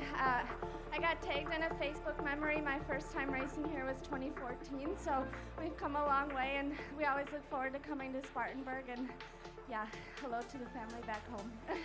And did a little bit of that emotion carry you? Because yesterday you were very heartfelt. Your dad is obviously not doing great. Cheers and thoughts for him. Did today be a different mindset? You were a little bit like racing with a little bit of like, I'm so frustrated and mad. You know, why is God working this way? And then today it was kind of carefree and smile. Tell us a little bit about the two dynamics.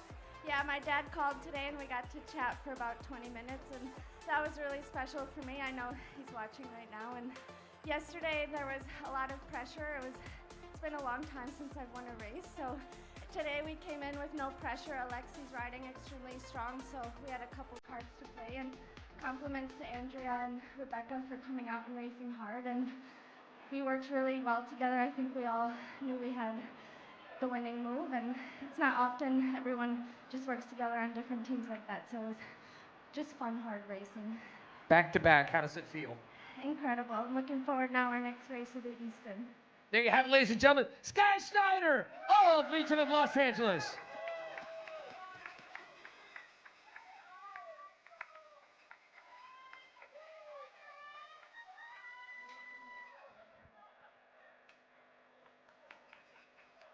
What a great race by our pro women, as right now we are 1 minute away from our call-ups. 1 minute until our pro men rider introductions.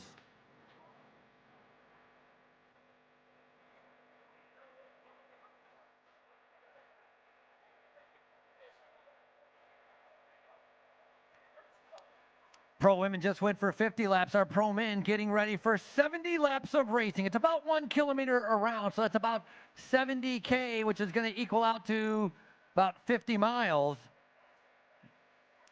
They're going to be whipping around here, going to have an average speed of about 30 miles per hour, and we have returning champions as well, just as we did in our women's race.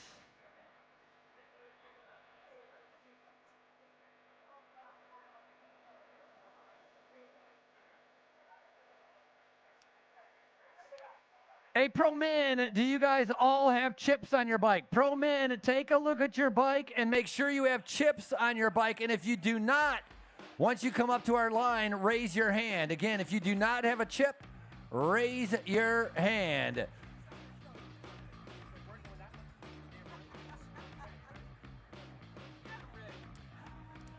Ladies and gentlemen, it is now time for your rider introductions. We're going to start off with number 1. Our first rider calling up, coming out of Glen Carbon, Illinois, riding for Cheney Windows and Doors.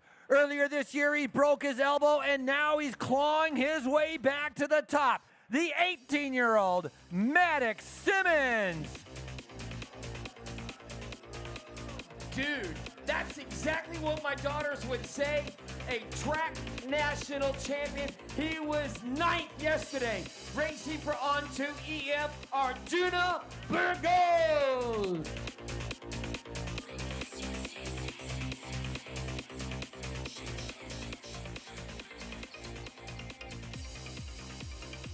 Coming out of Lynchburg, Pennsylvania, riding for Winston-Salem. He's only 20 years old, and he's racing right here in Spartanburg for the very first time. Welcome, Caleb Maxim.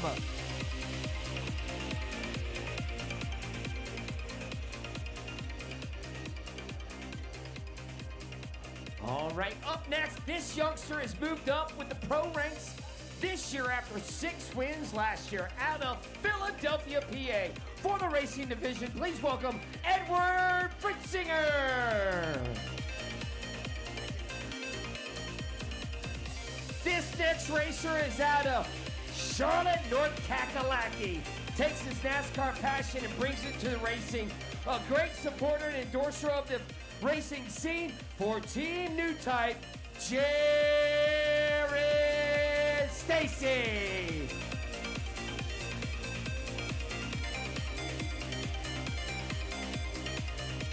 Our next rider is a defending USA CRITS champion. He's wearing the Stars and Stripes jersey because he's your current U.S. Pro Criterium champion. We call him the Cowboy, Lucas Burgoyne.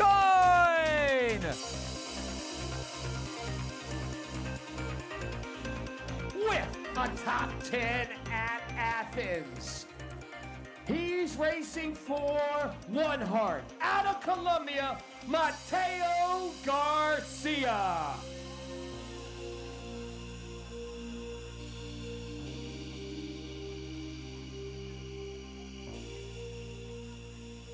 This next rider is part of the Scotland national team, obviously coming from Scotland.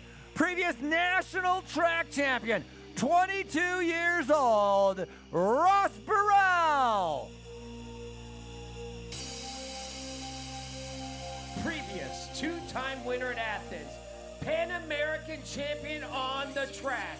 He is out of Colombia, and the over-under on how many times we're going to call his name out today is 20. Please welcome for Foundation, welcome, give it up for Brian Gomez.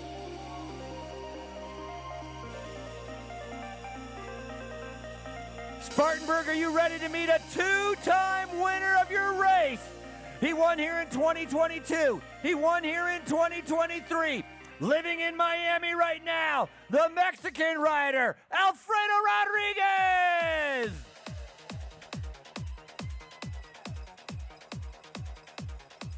Next up, ladies and gentlemen, is going to be the young rider out of tomorrow's race location, Suwanee, Georgia. Currently residing third overall for Clint Family Drifters. Please welcome Preston I. Our USA CRITS series are 8 races. This here is race number 5. This next rider has won 3 of our USA CRIT races, currently sitting second in our overall standings. Coming from Argentina, he won last night in Greenville, Marcos Mendez.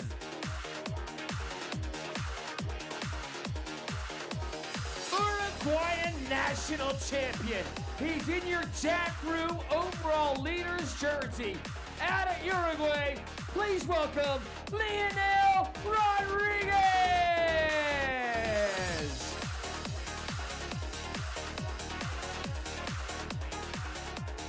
And can we have our staff please move out of the way, please, so we can... Alrighty. Here they come to the line.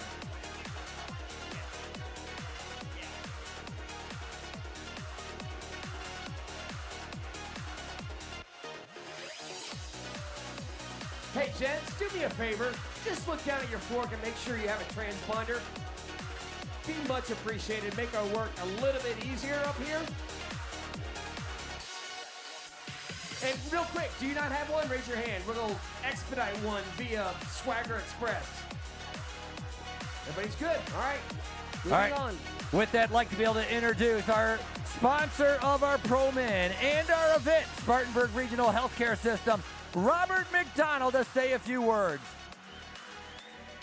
Alrighty, on behalf of Spartanburg Regional Healthcare System and Gibbs Cancer Center, thrilled to be a part of this event.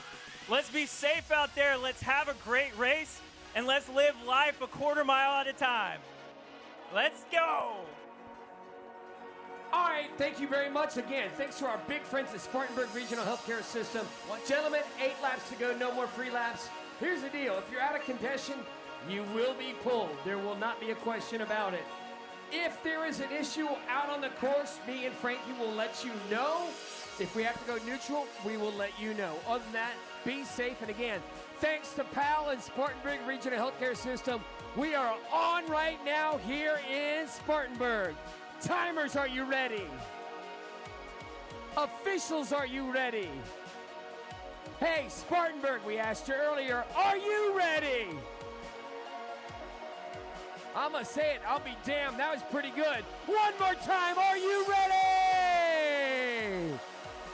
All right, riders, we're going to count you down in 3, 2, 1. You got some merchandise back there as well, selling some things.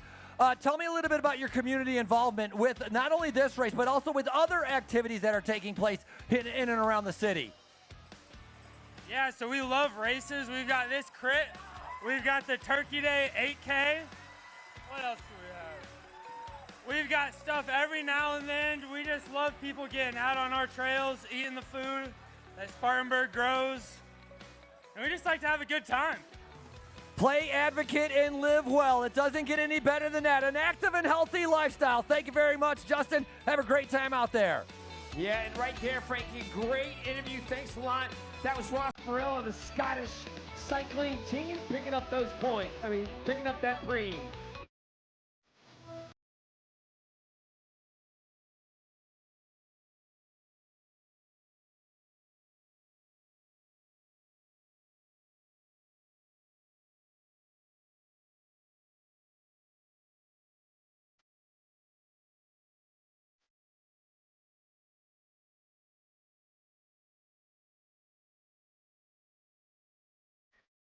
"90 riders on the start line." You can imagine trying to be able to go around these corners at about 30 miles an hour. 90 riders, bumping elbows, rubbing shoulders. Got some of our young riders from EF Education Onto Junior Devo team that are out here. It's a bunch of 16-year-olds and 17-year-olds that are going to be racing along with some of the top professionals from around the country that have traveled here specifically to race in Spartanburg. It's a well-known criterium. It's a famous criterium. It's the block party of the fastest night in the upstate.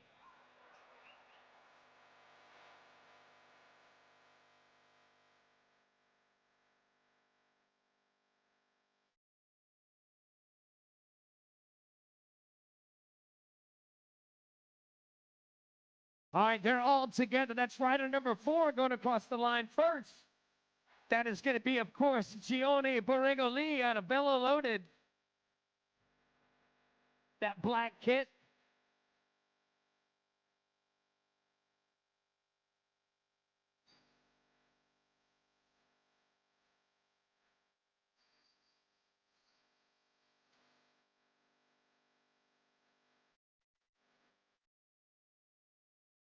Bickmore for Kate Bickmore for Team Cadence. Good Day and Summerhill were the first 4 across the line, along with Borrego-Lee.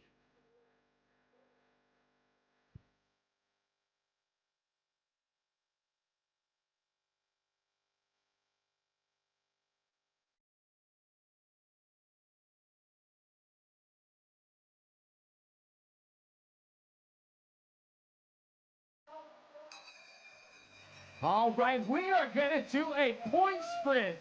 10, 7, 5, 3, and 2. Point sprint, point sprint, point sprint.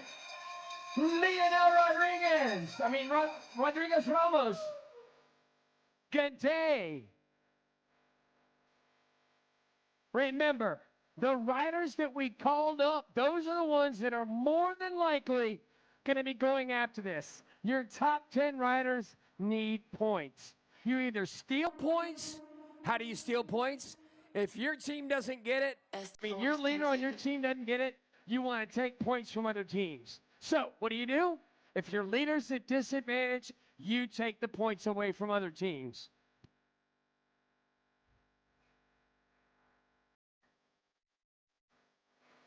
And Frank, it looks like Foundation and Team Cadence are battling big time. Yeah, remember that red and white team? They dominated yesterday, getting into the breakaway. Cadence also had 2 riders in the breakaway.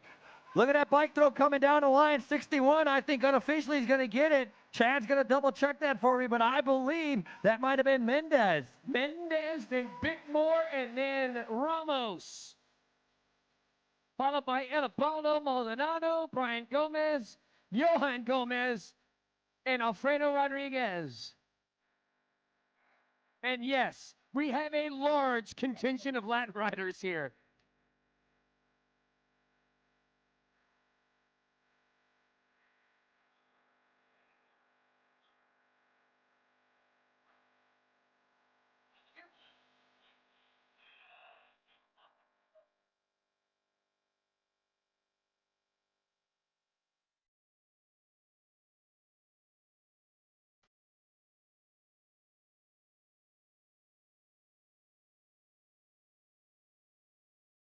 There goes our lead moto. Here they come, and ladies and gentlemen, let's just call this a scrum right now. Nobody's taking control. Cadence and Brian Gomez. Brian, here's the story about Brian. Number one story about Brian. He's tall. Okay, why does that matter? It doesn't. It's just a fact. Number two, racing for a foundation. He crashed, and every time after a race, he crashed bad last year or 2 years ago. He comes up to me and says, "Hey, Chad, I want to show you how my improvement's going on in his hand." And meanwhile, he's got this little screw poking up under his skin. And it's just like, oh. He's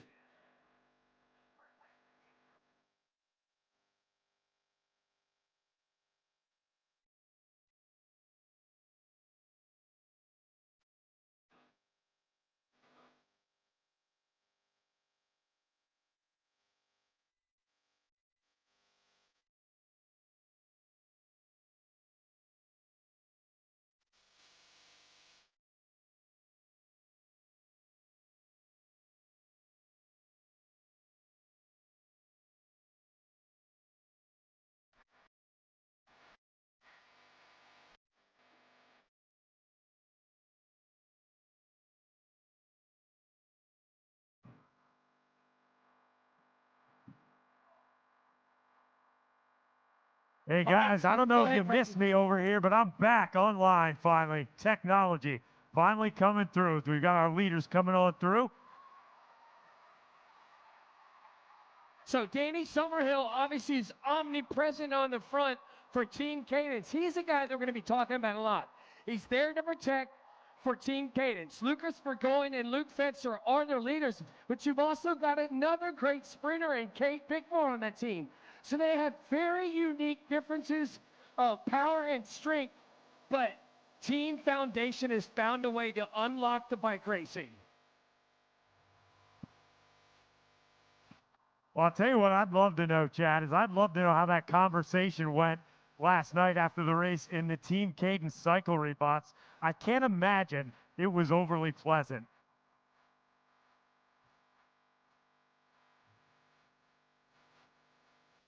So we've got Wolf, Summerhill, and Gaudet, along with Garcia and Paredes. So again, it is Team Cadence and Foundation at and near the front.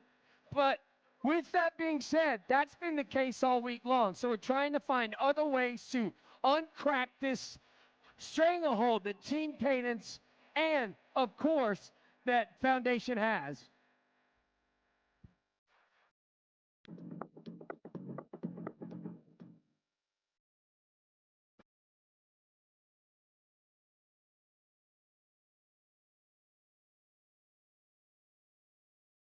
Again, one thing are good things that Powell Spartanburg.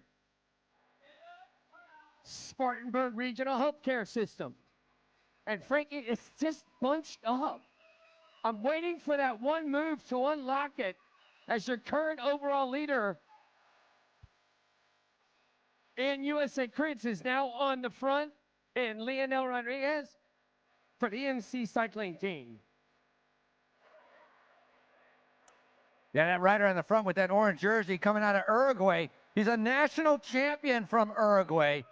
EF Education Anto now on the attack, trying to be able to rip this race apart. So right now, a lot of fresh legs, a little bit of calm, waiting for somebody to do the first move, and then we got a big reaction going right over the top.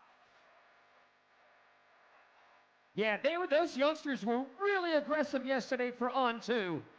They actually got into a late race move, and I think Kaysen and our Judo went 7 and 8 or 8 and 9, and that's a big result for that young team.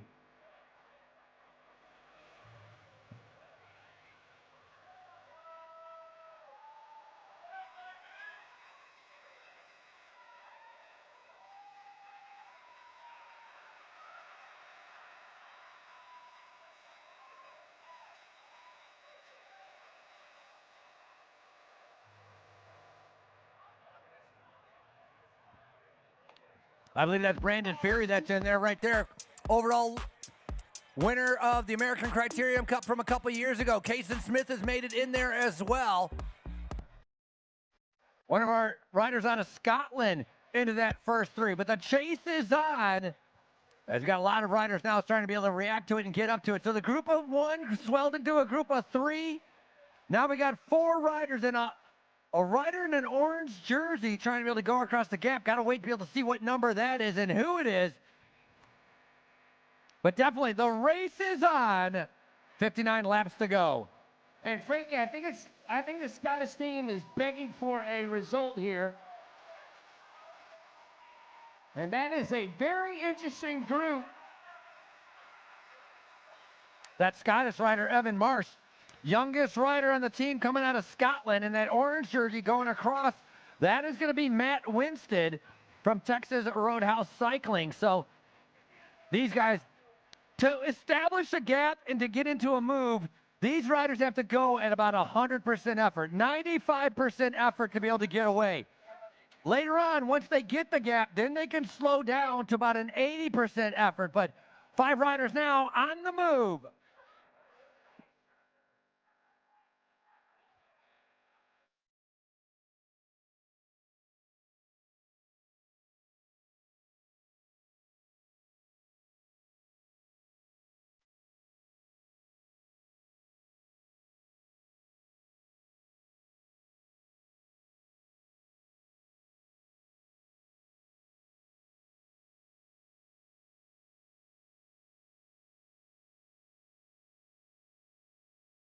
When injuries happen, athletes need more than treatment. They need a team. Spartanburg Regional Sports Medicine Institute delivers expert care, helping athletes recover, rebuild strength, and regain confidence. Our specialists provide personalized support, promote mobility, improve function, and keep progress on track. It's care that moves with you, from the first appointment till it's time to get back in the game. Spartanburg Regional Sports Medicine Institute. Care that moves with you. Of course, supporting the Wofford Terriers. If you're not from here, love the campus. It's a great Spartanburg tradition. The Terriers out of Wofford College. Now we've got this thing turning over and it's in 5th gear.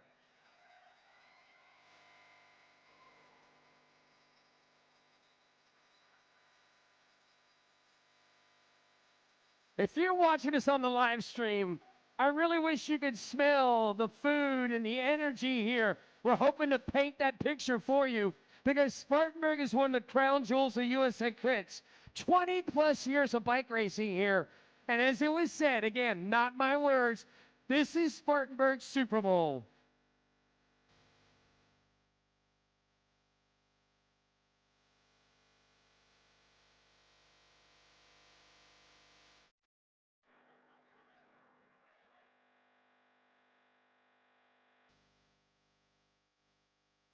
One of the coolest shots in the world. Thank God for technology and our drone pilot and Third Day and Swagger for putting them together. It is not easy to coordinate that into the production in the truck. When do you switch to that shot right there if you're watching us in the VIP or on your phone or anywhere else? That gives you a great perspective on how fast these guys are going.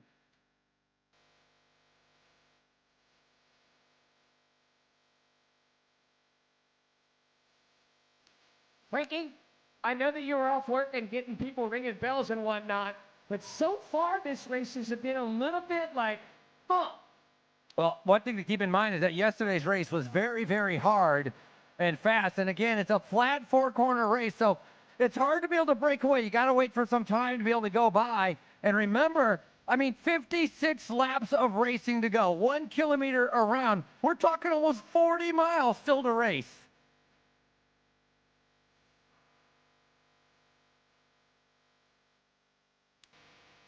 Remember, your 2-time champion, Alfredo Rodriguez, now living in Miami, is in this race. He would love to be able to come back and pick up another win.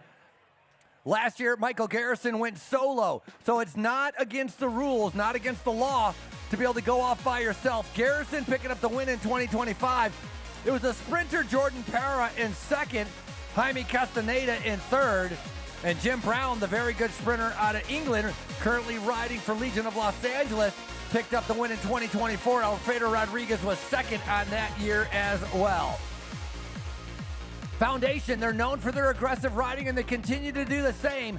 Different riders take turns. They have a very strong team, very much influenced by Latin American riders, Argentina, Venezuela, Colombia, Mexico.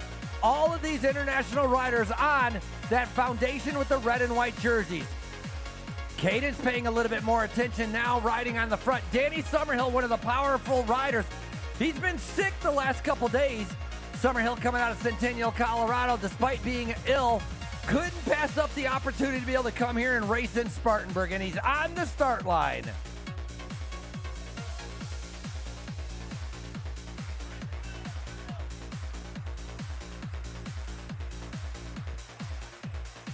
But you see Foundation continuing to try at the front to break this thing up. We've got Caden's covering moves. Lucas Burgoyne again choosing to sit pretty far back in the field, and that tactic didn't really work in his favor last night, so I'm honestly a little surprised he's going to try that again tonight. I'm sure they had a long talk about the tactics last night. They're going to try and get back down to what works for them, and I think Lucas will be better served maybe to be a little more attentive near the front.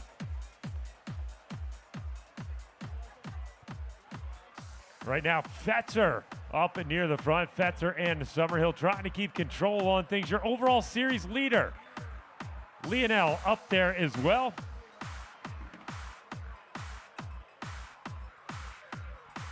Caden's a little bit different strategy, trying to be able to control things instead of letting the free-for-all with all the riders attacking and going up the road. Yesterday, they put 2 riders in the breakaway, Cade Bickmore and Luke Fetzer. Now riding a little bit more in the front. Again, a lot of laps to go, but Caden's all over the front. How much is this going to throw a wrench into the Team Foundation's plans? I think Foundation's just going to sit back and be patient. Their director, the Argentine rider, Sebastian Alexander, very, very good tactician. He kind of watches everything with an eagle eye, so he'll know how to alter their game plan if he sees Caden's doing a lot of that work.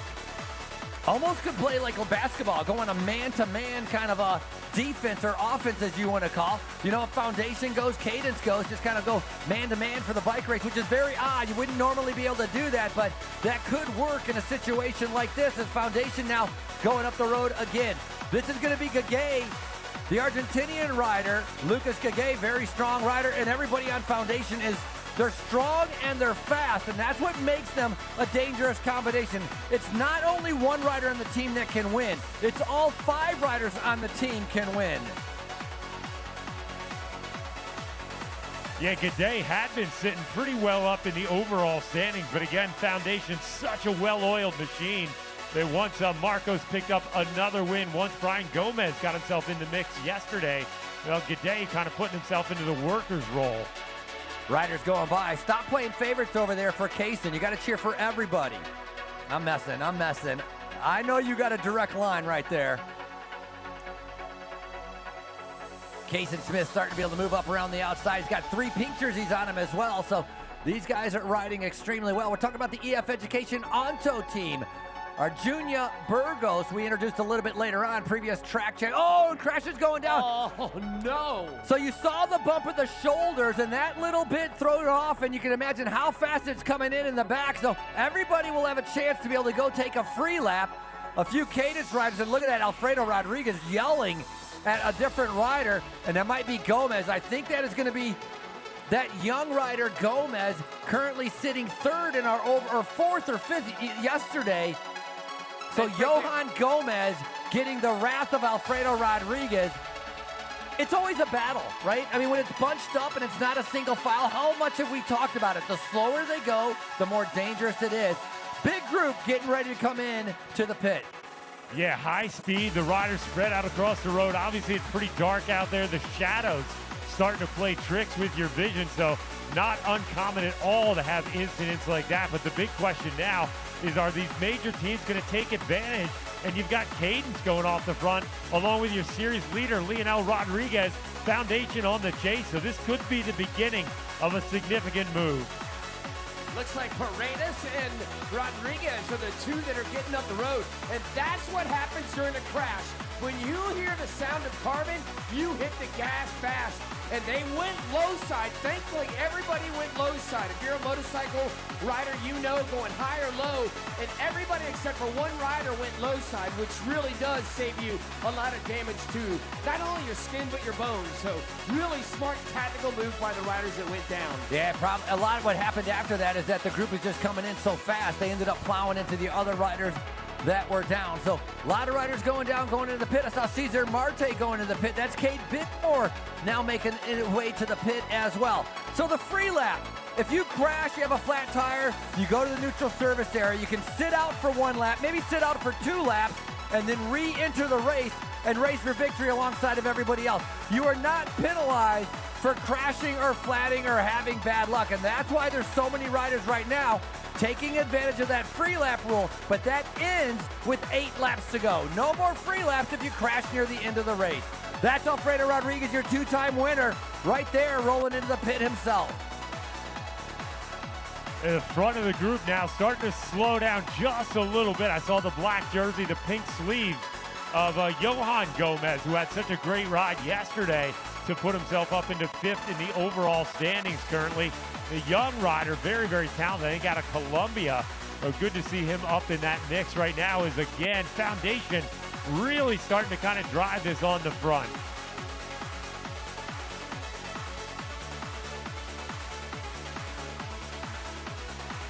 Well, it's going to be pretty chaotic the next time through. A lot of riders will be coming in out of the pit. A lot of activity over there. You can see the riders rolling out into the road, trying to get themselves set up to reintegrate with the rest of the group. So the field knows there's going to be a whole lot of riders coming back out. They're going to pay attention as they come up the home straight, as our officials are starting to gear up to get a whole group of riders back into our race.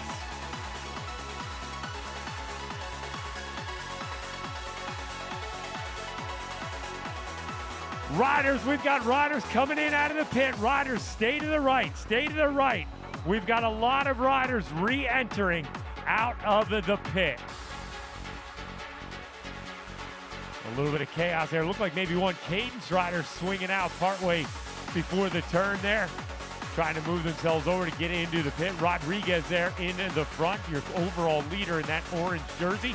Remember, he's from Uruguay. He's got no teammates here, so he has got to maintain position near the front at all times. He's got to be very aware of the combinations that try and go up the road, and he's got to react very, very quickly, because when you're solo, last thing you want is to be on the back foot. Yeah, and Bill, I've got a question for you. If you're somebody like Lionel,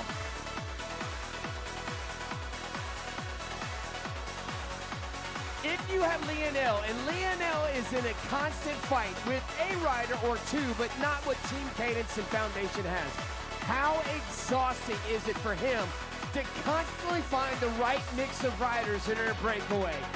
It's such a mentally draining component that you don't think about, right? Everybody thinks bike racing, it's all about the watts. It's all about just putting out power and being the strongest rider out there. But in that scenario that you just painted, you're constantly fighting for every inch around every turn, every pedal stroke, and it will fatigue you so quickly.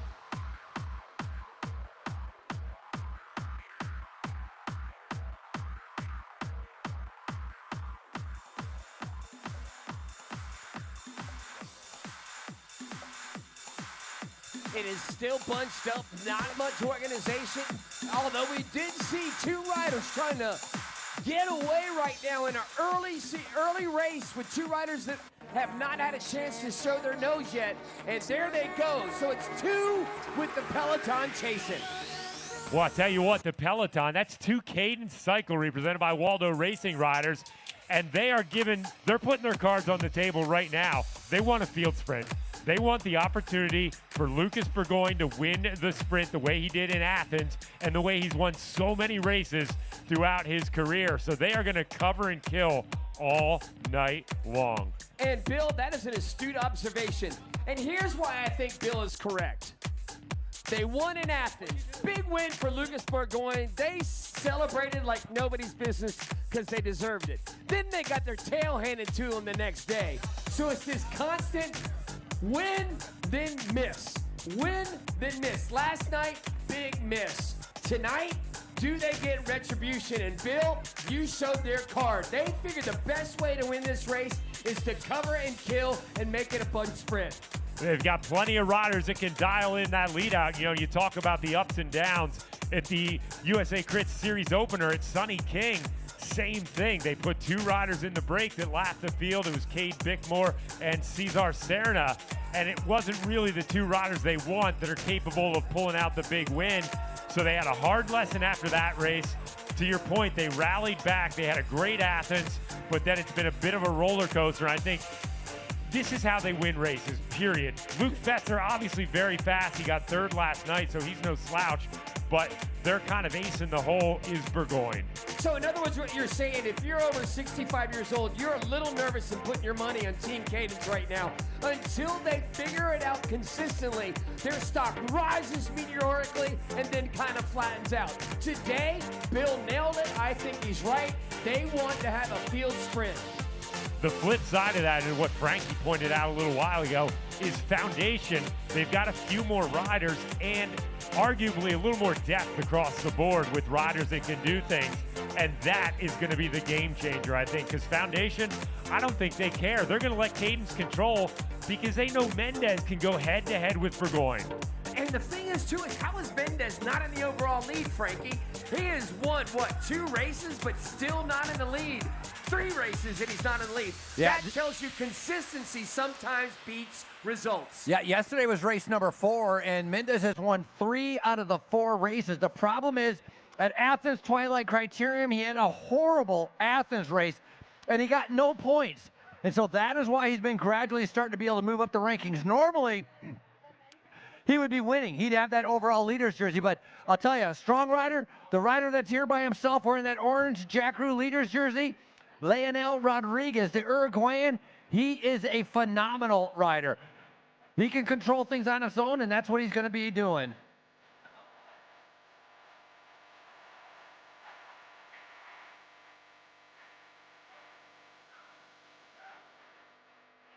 I believe Kason Smith now starting to be able to ride on the front, trying to be able to bring back the leaders. The bright pink jersey. Kason is what, 17? 17 years old. Waiting for you to see him coming across. There's your race leader. There's Kason Smith going across. 17 years old, leading the pro peloton here in Spartanburg. And I absolutely love the fact that this 17-year-old racing for On2, who typically goes to Europe and flips back and forth, is racing in a crit. If you are somebody that was raised not racing crit and you do one later in your career as a professional, you're like, oh my God, what is this? It is fast, it's bumpy, you get touched a lot, you get elbowed a lot, and the fact that Kason and On2 are sending some of their riders to do this, tip of the cap, learning skill sets that they'll need as a pro. One thing to keep in mind is that rider in the orange jersey, Leonel Rodriguez, he wants to be able to get away, to have a smaller group that he has to deal with. Leonel Rodriguez, he's not as comfortable riding in the field or in the main pack. He's not a rider that's going to fit 25 riders back. He will always be in the top 3 or 4, and he will try to split it up. That's what he's trying to be able to do right now. A different rider coming to the front. This time, leading him through, that is going to be Aspiatia. So Julian Aspiatia from the racing division in that light blue jersey. You have to wonder at some point, as Rodriguez gets deeper into this series, if he's going to have to make some alliances with some other riders, right? Because he can only do so much by himself out there, and it's going to wear him down. And again, with foundation, with the depth they have, at some point, it's going to come back to get him.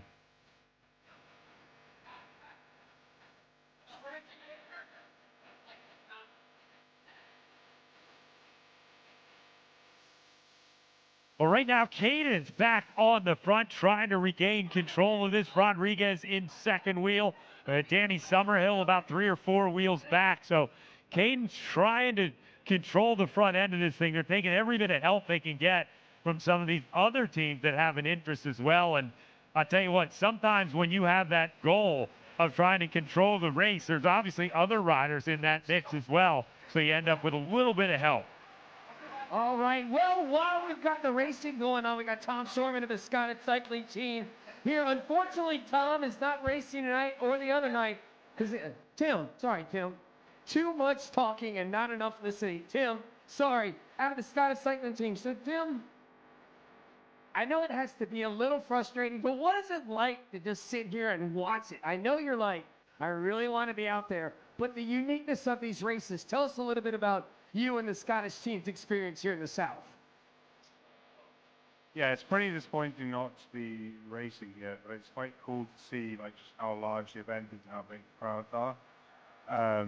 Yeah, it's been a really cool experience. I'm over here to the US. It's so different to racing in the UK. And for those people who don't know, we have kermesses in Europe and some crits. Tell us about a little bit of the differences you're experiencing here, racing in the Criterium in the States versus back home. Well, it's a lot more organized over here. You don't have radios in races at home, so teams know a lot more about what's going on during the race, which changes the dynamic quite a lot. So yeah, it's quite difficult as like an individual rider to sort of be aware of exactly what's going on throughout the race. All right, tell us, what has been how many times have you been to the States now? Is this your first? No, second. First? One. All right, so you're in the Southeast. What has been your favorite meal? Have you tried grits yet? Oh, you'd remember. If you got to think about it, you haven't tried Haven't grits had yet. it. Have you had boiled peanuts yet? No, I can tell you the worst, and that was we went to Waffle House before the race yesterday, and that was awful. Hey, careful, man. Oh, man, you're going to... Well, we're just going to let that That's one. funny. Anyway. Hey, I got a quick question. Is that coming from Scotland, you're coming over here to a bunch of new riders, right? A lot of these guys race against each other week in, week out. They know everybody. They know who's good at what. How difficult is it racing with a bunch of racers that you're not really sure who's who? Yeah, it takes a while to sort of figure out exactly who's good and who's not. You kind of have to stalk their Instagram pages. But you can kind of tell as the race goes on, like who is good and who isn't. Obviously, you're going back on Monday to Scotland. Did you have a good time here? Do you plan on coming back? Yeah, I'd love to come back, but I mean, I had a good time, but I did fall off in the biggest race, which is not ideal. Not ideal, but you can change that by coming back next year and going for the victory. So, excellent job. Thanks for coming up here, explaining a little bit about the racing from Scotland to here to the U.S. Yeah, and Tim, we hope you heal up, and we're going to see you in 2027. We're going to hold you to it. Sound good? Yeah, I hope to come back next year. All right, Thank from the you. Scottish cycling team, Tim Shorman, injured, but he's here to cheer on his team. Thank you very much, buddy, and we hope you feel better, all right?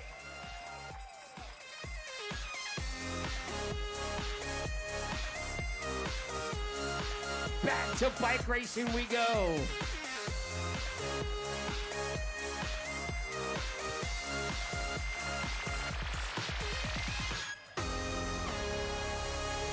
Well, back to racing. We don't have anybody except for one getting away early in the race, I would say. And the reason why no breakaway is really stuck because everybody's feeling pretty good right now. It's kind of interesting. Foundation actually not being super active with attacking and that sort of thing on the front right now. Mendez and Gede looked like they were getting a little frisky right around when we had that pile up, but at the moment, looks like they're kind of laying back a little bit, so you wonder if they don't mind the option of a field sprint either. Clever Martinez, obviously very quick. Gomez and Mendez, who we spoke about, so several options to win.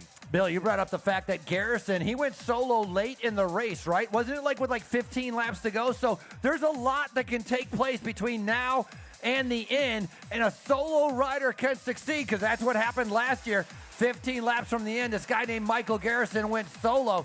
So we're waiting to see how that's going to play out. And we can actually talk about the fact that maybe there's been so much, not friction, literal friction, but the constant back and forth between Team Cadence, Waldo Racing, and of course Foundation. They might just neutralize each other from a team standpoint, and another rider that we have not talked about at all may take advantage of that scenario. This is a great day and a great course to do that. Yeah, you can see how frequently the field is kind of bunched up coming up the home straight, down the back straight. And when it's bunched up, they're obviously moving a little bit slower. It gives a lot of those riders the opportunity to recover a little bit, kind of reset. And that does wonders for the morale, right? because when you're pinned and it's just going in the gutter, full gas, single file, you know, you start to think all these negative thoughts. It's harder to hang on. But all you need is a little bit of hope out there. And every time it slows down, a lot of riders with a little hope. All righty, there goes your sprint points. 10, 7, 5, 3, and 2, respectively. 10, 7, 5, 3, and 2. First rider across the line, because they're all together, gets 10 points.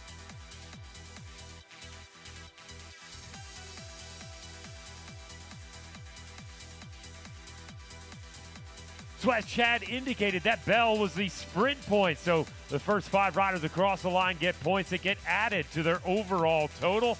And that's what helps set the overall standings at the end. You know, you commented Marcos Mendez has won 3 races in the series. He's still in second overall. That's partly because Leonel Rodriguez has gone for a lot of these mid-race point sprints, and that's where he's gotten that advantage. Hey, it's sneaky. It doesn't matter how you get the points.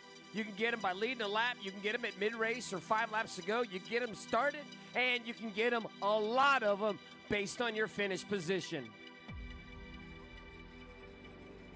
That's your overall leader picking up that points. That's going to be Leonel Rodriguez, 947 points. So that'll add to his lead.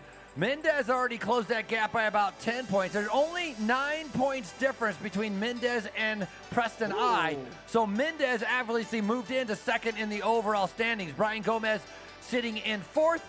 And then that young Johan Gomez, the rider that Alfredo Rodriguez was yelling at, got a black jersey with a pink sleeve. The mountain biker, 19 years old, very talented and fast. Got to be able to watch out for him a little bit later on. As Cadence now coming back to the front. They've learned their lessons, or have they? They're trying to be able to make up for previous mistakes. Can they win here in Spartanburg? Well, here's the other tell for what some of these big teams want. No counterattack off that point sprint. Normally that's a great time to launch an attack after those top riders have duked it out for those point sprint, but nothing doing. Nobody really attacking. The formation at the front still staying the same. Oh, again, it really starting to look like a lot of these major teams would be just as happy with a field sprint. That could be in part really aggressive race last night, right? With that group that lapped the field, a really challenging course, 6 turns over the course of that 1 kilometer. It's a whole different rhythm than what we have out here tonight. So maybe some riders are treating this not as an easy night by any stretch of the imagination, but maybe a little more cruise control. The structural engineers in the upstate of South Carolina are impressive. I don't know how you get 6 turns in 1 kilometer, but they managed to do it last night.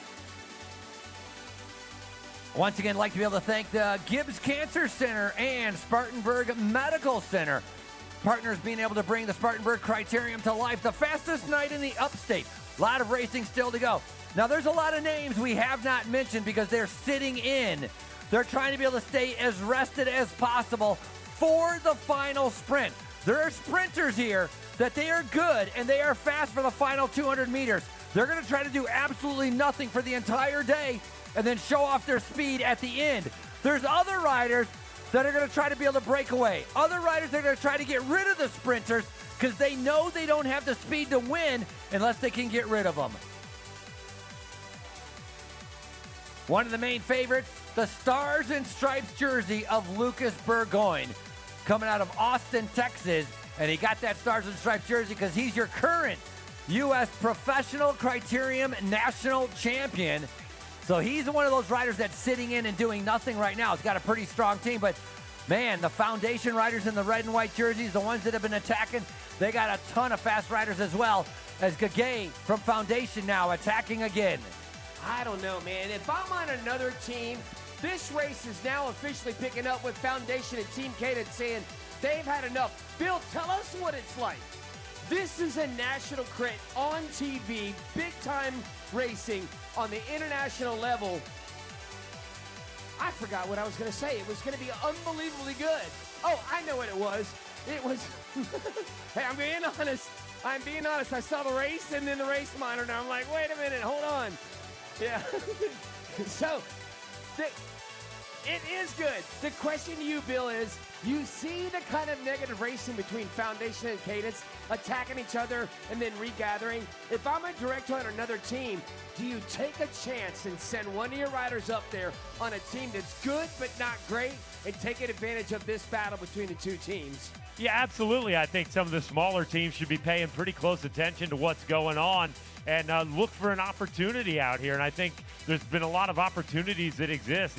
Right now, we do see Gomez, I think, at the front, Kate Bickmore duking it out. So those two teams still fighting for the ownership at the front. But absolutely, there's a lot of good smaller teams in this race.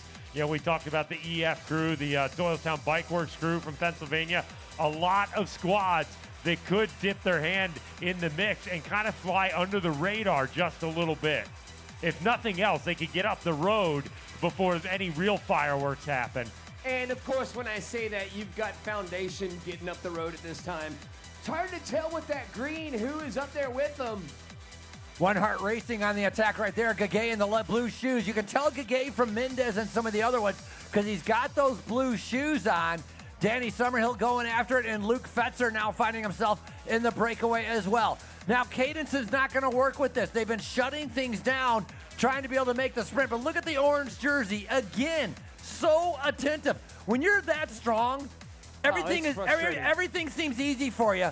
Because Leonel Rodriguez can go with any move, and actually he's going to be the one attacking on the uphill. He wants to rip this race apart. He has no teammates to help with the lead out for the sprint, so he's got to try to be able to get away. The problem is he's got to go with every move on the front, right? Every time Cadence and Foundation are at the front, he has to respond just like that. That's Gomez, Summerhill, Leonel Rodriguez.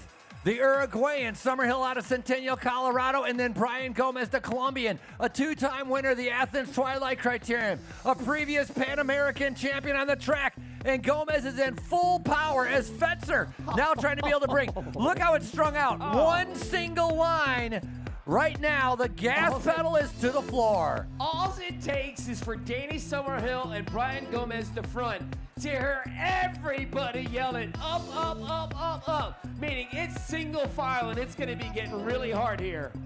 Riders in the front now able to recover. If you're watching that TV, see they can sit up and they can rest a little bit. The guys in the back are coming out of the corners, putting out about 1,000 watts just to be able to keep up. They can only do that for so long. Pretty soon, you're going to start seeing riders getting spit out the back instead of going off the front.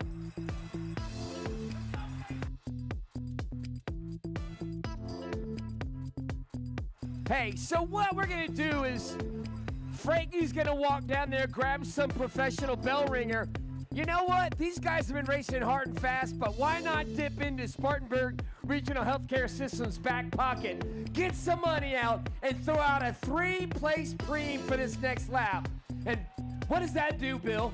Well, I'll tell you what, it's a great timing. The field's already lined out, so they're already under a whole lot of pressure. So again, we may be staring down another opportunity for a springboard as we see G'day continuing to apply a little bit of pressure there.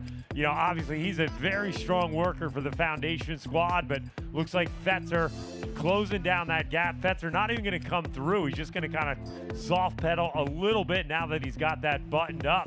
But this preem's a coming. Right now it's coming. All right, 3-place cash preem. 250, 150, 100. Cash preem on the next lap. Well, I'll tell you what, if this doesn't light a fire under some of these teams, what is going to do the trick? Let's go back, Bill, to the women's race. Do you remember Rebecca Lang was like, I'm just going to get some points because the other two don't really, they care about it, but they realize they're not going to win the overall because they haven't been here. But when you throw out money, I think everybody gets interested in that. 100%. You know, going back to that women's race, obviously, what an astute move by Lang to cover that move. Two riders, as you just alluded to, haven't been here for the whole series, but they're very strong. So Lang getting herself off the front, getting the opportunity to move up in the standings a bit. Very well said. All right, Spartanburg, we've got one person that said he's had enough. With the field kind of pouncing, they are being deliberate in their approach right now. Now two riders are trying to get clear. So Caden Budd, I believe, is the rider coming through to collect a little cold hard cash. All right, so that's Caden, Bud, Preston, I, and Justin Boldy, your top 3. The big question now is, are we going to see a counterattack off that preem? The field was lined out.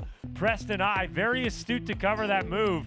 He missed out last night, but he was smart enough to get away from the field before the catch was made, get into that chase group, and still salvage a very, very good result. That kid, I'm telling you what, watch him grow up through the Southeast racing his bike. He's an impressive young rider, and I know, matter of fact, I'm almost going to bet that Preston is going to race hard, but he's going to save some for tomorrow, for sure. Yeah, all of Swanee is going to be out tomorrow to cheer on the hometown hero, for sure. Oh, man, still no counterattack. Yeah, the field weird. just letting up. Look at that, all across the road. That's the indication that they're Makes me taking nervous. just a little bit of a rest. Nervous. We've had a few hot laps riders are trying to be able to recover right now. See Lucas Burgoyne. I was just about to say, I haven't seen the Stars and Stripes jersey, and he's sitting relatively far back. I'd almost want to go almost 40 riders back, that Stars and Stripes jersey of Lucas Burgoyne. So he's just kind of sitting around, taking his time. He's got his teammates doing the job. And there's that Jackaroo Orange Leaders jersey. I got to say, an incredible ride. Criterium after Criterium by Leonel Rodriguez. He was second in LaGrange to Marcos Mendez. He had a good Athens. He had a great Sunny King because he made that break of 15 that lapped everybody. And so right now, looking to see what he can do here in Spartanburg.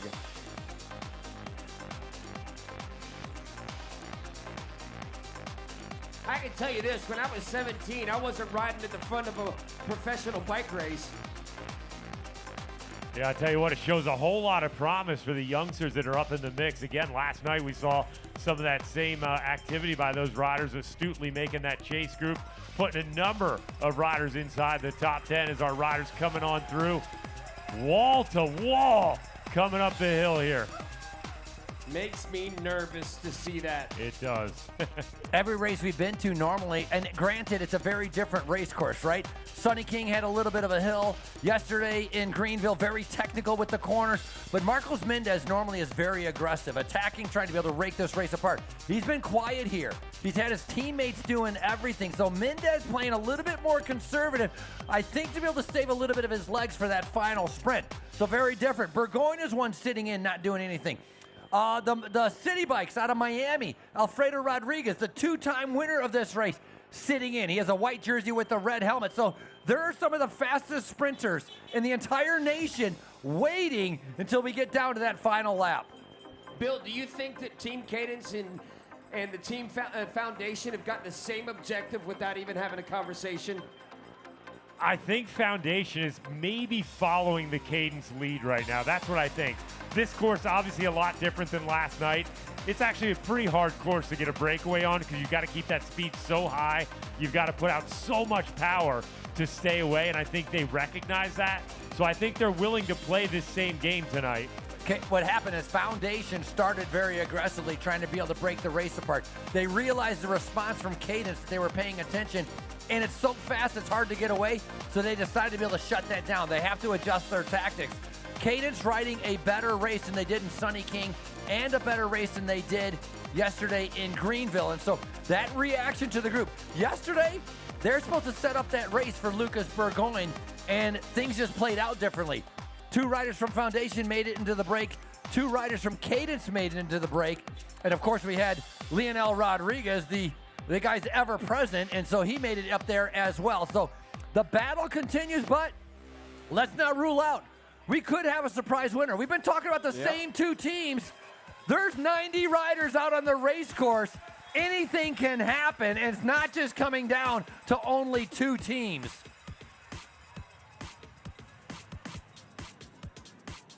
Personally, I like this Gomez, this Juan Gomez kid. 19 years old with the black and the pink. This kid's like lightning out there, so it'll be interesting to see what he can do at the end. The hard part is he doesn't have any teammates, and so how is Leonel Rodriguez going to be able to handle a massive last dash to the line with 3 laps to go when he's by himself? So interestingly enough, as you're saying that, the last couple laps kind of watching things move around out there, Gomez, that young Gomez rider, and Rodriguez, they are riding literally side by side the entire time. So, I said it a little bit earlier, you wonder if Leonel Rodriguez is going to have to call on some favors from some friends out there. You wonder if he and Gomez are going to try and form a little bit of an alliance out there and help each other. Yeah, once again, it's the 17th year of the USA CRITS Series. It's race number 5. Tomorrow, we'll be going to Suwannee for race number 6. And then our final 2 races will be in Winston-Salem at the end of May. A lot of racing still to go, including here in Spartanburg. Average speed right now, 30 miles an hour. Living up to the line of the fastest night in the upstate. Hey, Frankie, when you just said that, Bill and I both just went, ouch. It's so hard if you've never raced in a Criterium to hear the number 30-mile-an-hour average on this course, tight and technical. Bill, did you not at the same time, both of us just felt like we just got punched in the stomach? Yeah, it's absolutely amazing. I mean, you get so used to most Criteriums at this level, 27, 28, 29 miles an hour, but that 30 mile an hour, it's like up on the pedestal. And when you get in that neighborhood, you know it is a full gas, really, really hard, high level race. And it literally makes my legs hurt to think about that. 30 miles an hour. I implore you to get on your beach cruiser tomorrow and just go from your mailbox to your neighbor's mailbox and try to do it at 30 miles an hour. Then, by the way, do it for another hour and 30 minutes. Light blue jersey, George Frazier. That's the rider that's off the front wearing number 45. So the racing division presented by Pace Coaching as Frazier now. Now, Frazier cannot go that whole distance by himself. You can't imagine, Chad just mentioned it, you cannot ride by yourself at 28 to 30 miles an hour. He needs a little bit of help, so he's riding out in the front, hoping that maybe 3 or 4 guys come up to him, but not everybody.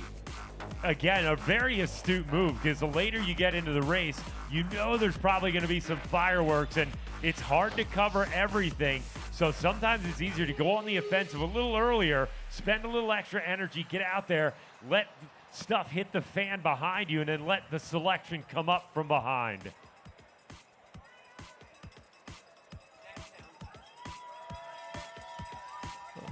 So 20 laps to go, 20 to go as our riders come through here. 53 minutes under the wheels.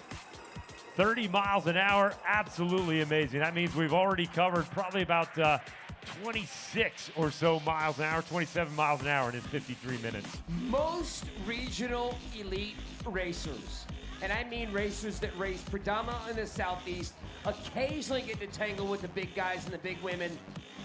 When you get to an hour, that's about what a normal criterium for Cat 1s and 2s are regionally. But when you tack on another 30% to it, between the hour of 1 hour to about a minute, hour 10, watch this race start to come apart a little bit and a little bit and a little bit. Because the riders that aren't used to racing for an hour and a half criterium start to really suffer at about hour 10.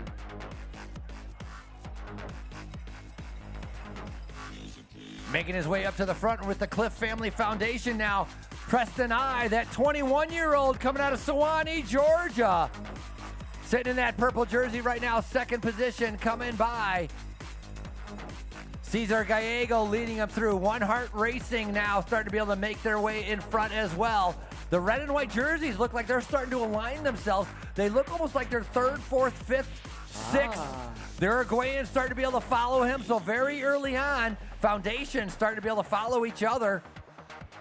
That's a great point, Frankie. Then on the back of that is, of course, our overall leader. So, Frankie is saying, I think, and I'm going to make an assumption here, is that the teams are now starting to organize around each other. We're closing in on the business end, Bill, and it looks like now Team Cadence has swamped the ship and now gone over the top, Bill.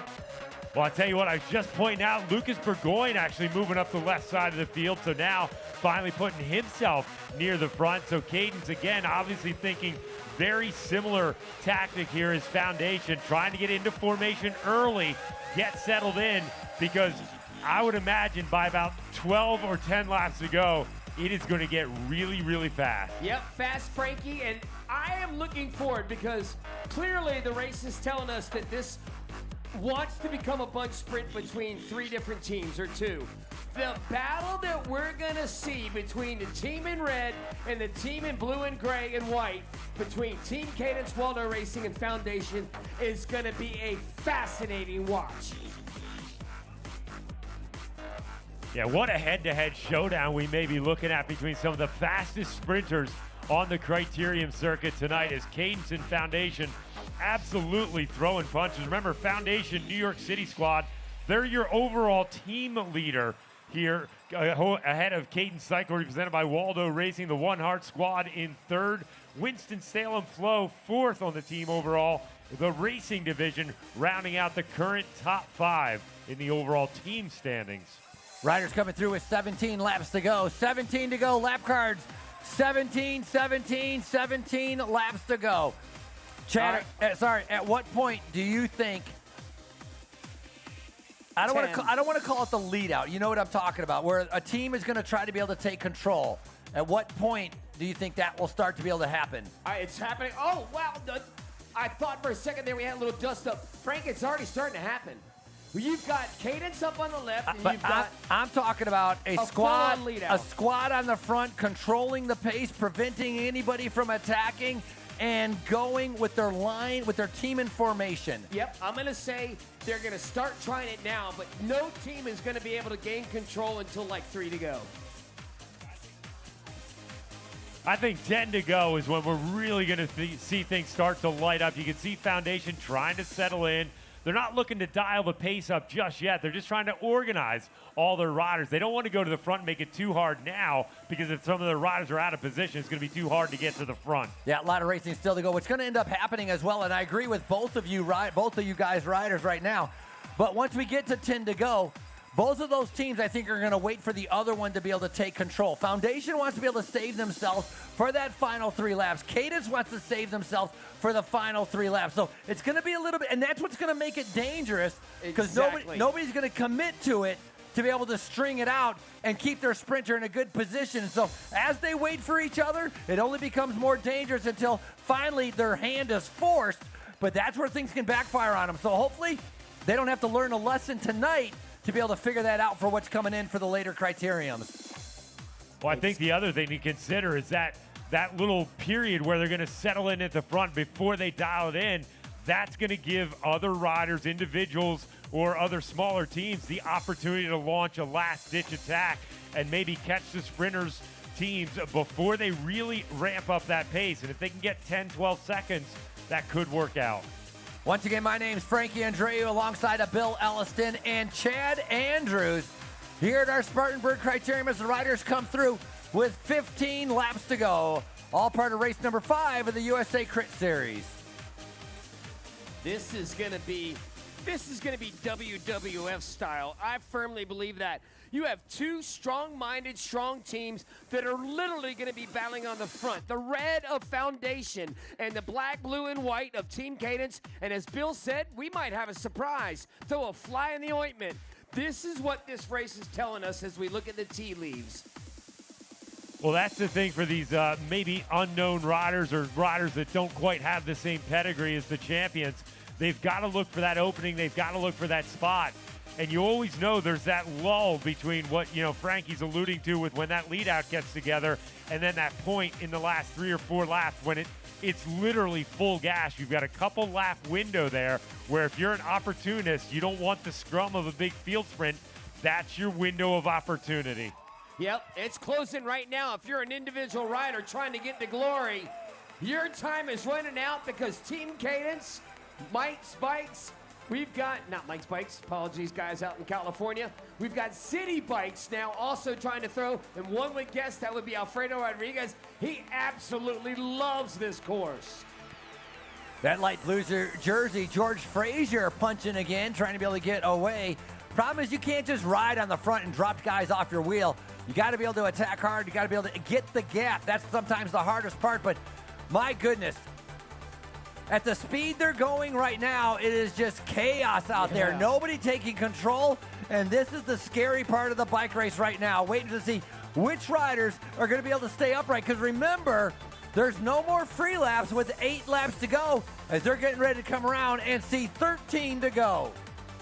Yep, that word nervous resonates. Yeah, I tell you, Burgoyne's got himself up near the front right now in the Stars and Stripe, following his Danny Summerhill on the other side of the road. Luke Fetzer just ahead of, I believe that might be Mendez right behind him. So yeah, they're starting to try and get into line here. They know once they hit single digits, they've got to be in position. And normally, you know, again, Burgoyne is famous for floating very far back to the last minute, but he's all business right now. Look who's starting to get a little bit more shuffled to the back is the sole rider of the Uruguayan rider, your overall crit leader. I talked about it. He's going to struggle a little bit fighting for position during these last laps. He's been in the top 5 pretty much the whole entire race. He's already dropping back to about 10th position as all the Cadence riders and Miami Bikes riders and Foundation riders are starting to be able to come around him. How many times have we mentioned Burgoyne and Mendez? Very little. And the reason why is because the objective was for them to tuck in, save energy, and unleash it at the end of the bike race. One thing to keep in mind as well, as these riders are going around here, they're going to be seeing 12 laps to go. So the fight for position, that's actually going to take place with about 2 laps to go. 2 laps to go, you're going to have riders completely sacrificing themselves to go as fast and as hard as they can to be able to set up their teammate. But down that backstretch, that's where that fight for position is going to be. Going into turn number 3 is critical in order to be able to come out of turn number 4 to have a chance to be able to win here. So that's what you're looking for, and watch all that taking place starting at 2 laps to go. Well, you can just see Gaudet with the Foundation rider with the blue shoes on the radio, talking to his teammates, talking to his director, Sebastian Alexander, trying to suss out the last-minute details of how they want this formation, where they want to be. We had an incident. We got a bunch of riders coming into the pit with 11 laps to go. So somewhere on the course, something went down, and luckily they still have time to be able to come back out. So pretty much the last chance to be able to get a free lap. Wow, the timing of that crash couldn't have been any better. I mean, it's never good to crash, but if you're going to crash, do it before 8 to go. Oh, and they got a rough push right there. Woof. Interesting, Cade Bickmore, the Cadence rider with the stars and stripes on his right sleeve, was dropping back the group, continuing to look over his left shoulder. They're not sure if Cade was looking to make sure the rest of his boys were present and accounted for, or what the situation was. Maybe he was having a little bike issue of his own. Frankie, you asked me. I said 10 to go, and I see Foundation starting to make their way to the front. Yeah, absolutely correct. All the red and white jerseys making their way forward. They got a super strong team. Talked about Marcos Mendez. Para, got to be able to watch out for him. He's a super strong rider as well. One of the fastest sprinters around. He won the field sprint last year. He thought he won, but Garrison was away solo. So Jordan Para, definitely super fast, a rider to be able to watch out for, and he's on that red and white team of Foundation. Bill, what's it like? I mean, from a sprinter standpoint, I mean, we have sprinters on our teams and friends. When there's 2 teams that are as dominant as these 2 teams are, how nervous is it to keep battling to take control of the bike race? There's certainly a lot of nerves, but also when you're riding in mass with your teammates, you get a lot of respect from the other riders. So there actually can be a little less fighting once you're all unified, once you're near the front. Obviously, you're going to deal with a little bit of that when you're trying to get into position, but once you're in position, really, there's only a few riders that are going to try and elbow their way in on that. You get the respect from the group. They're going to sit back. They're going to let you do your job.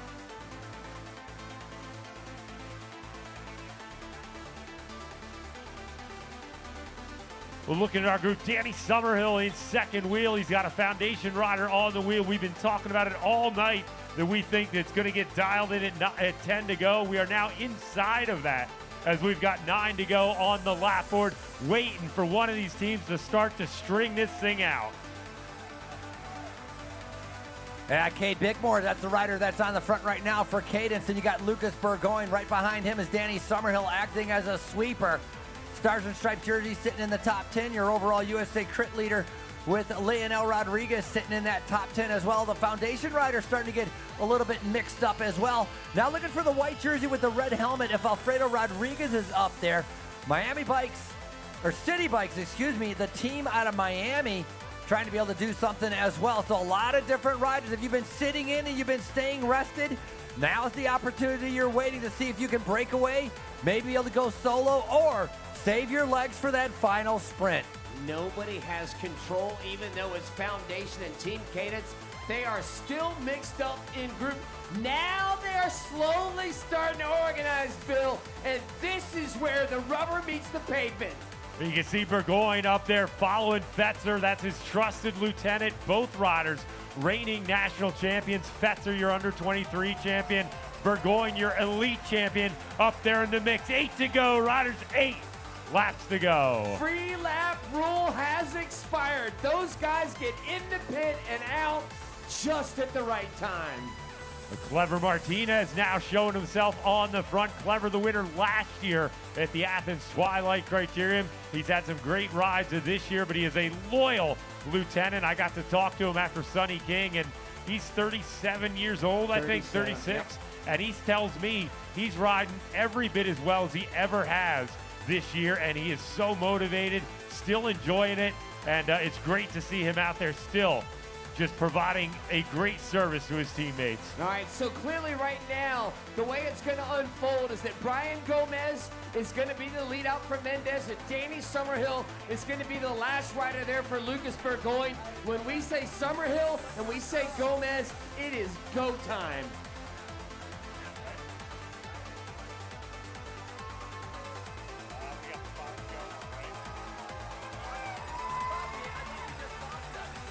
Well, I gotta read. Yeah, we saw you. Let's not forget, we got another preem bell, or point sprint bell rather, coming up very soon. Last in-race opportunity for riders to score some points. 10, 7, 5, 3, 2 on hand. We'll see if anybody's interested in that, or if at this point in the game, all eyes are locked fully on the finale of this race. Just coming up on an hour and almost 8 minutes under the wheels. This race slated to be right around an hour 15 as we see one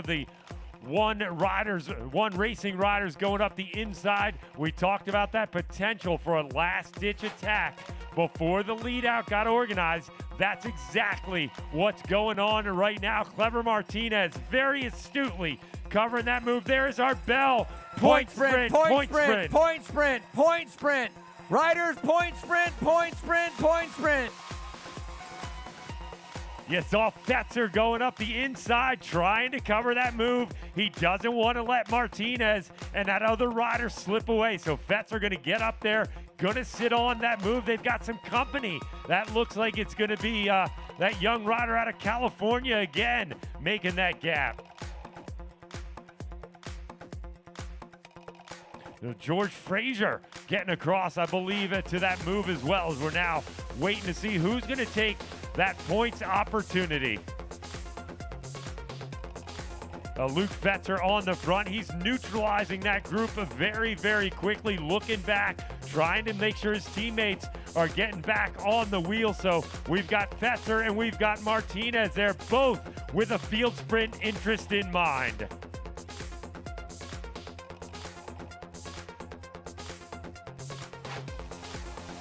That's going to be Martinez, Fetzer in that order, taking those points. Clever Martinez, the ultimate teammate, with probably the best hair out of any bike racer in the history of mankind. Mateo Garcia scoring 5 points for third. Edward Fritzinger from Philadelphia getting 3 points in fourth. And Johan Canaveral getting 2 points in on that sprint. I'm still surprised that we don't have some serious organization by one of the teams right now. Yeah, with every passing pedal stroke, you have to wonder the chaos is just building and building out there. And the elbows are getting a little sharper. What we want to see right now is the one team to take control. It calms the fears of commentators when we see it straight up. Now, Foundation officially has got the front end of this bike race, it looks like.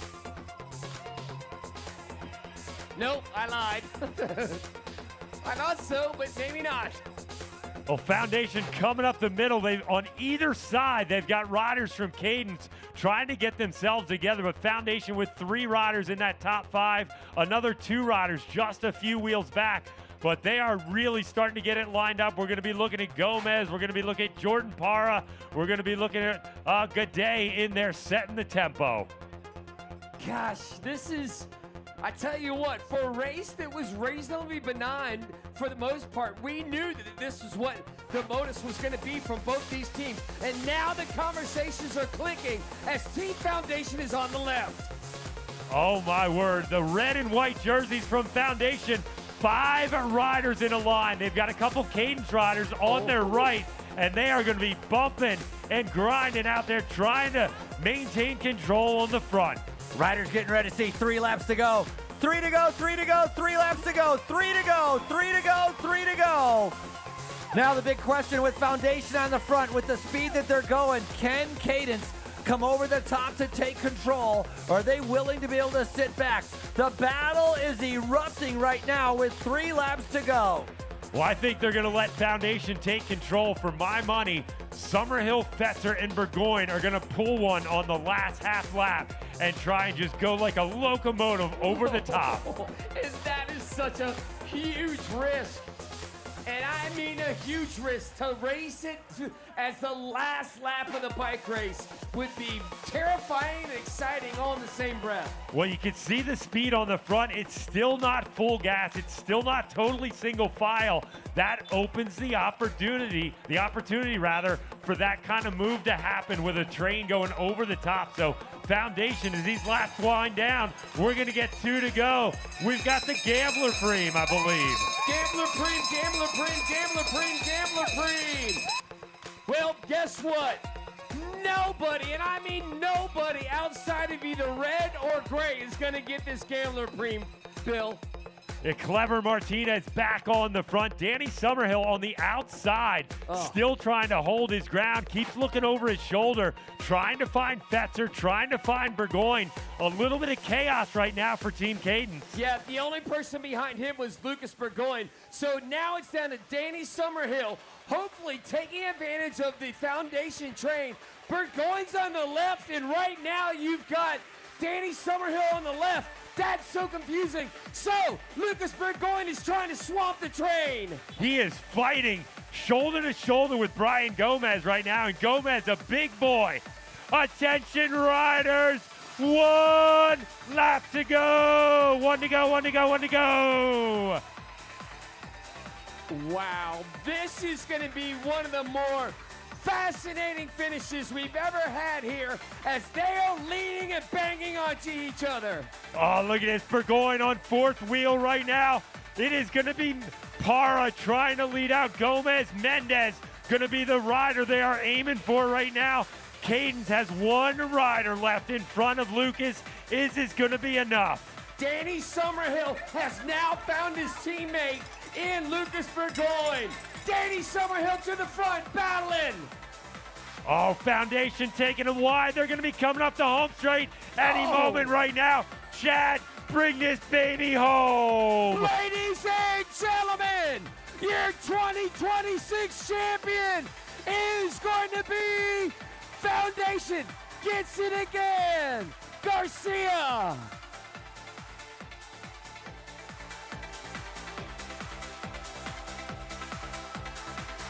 So Parra grabbed it. We couldn't decide whether it's Garcia or Parra. So with the recess, Jordan Parra gets the W here in Spartanburg. My word, Jordan Parra, the consummate teammate, getting his chance on the top of the podium. And all that says to me is Foundation just put another player in the overall game. And there you have it, Jordan Parra, Brian Gomez with second with the lead out, followed by Burgoyne, Rodriguez, and Paredes. They just did a 53-second lap. That's close to 40 miles an hour.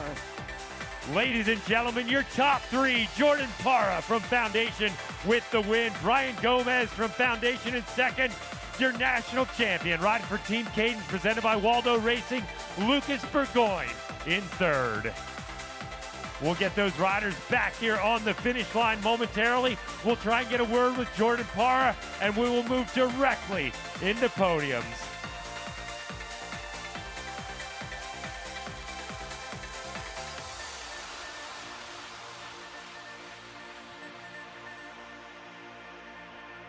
Oh, my heart rate's high. I don't know about anybody else, but I feel like I just had a huge cup of coffee on that one, watching Jordan Parra ride that lead out to perfection. Brian Gomez picking up another podium finish, and Lucas Burgoyne, well, Team Caden's getting on the podium again in third place.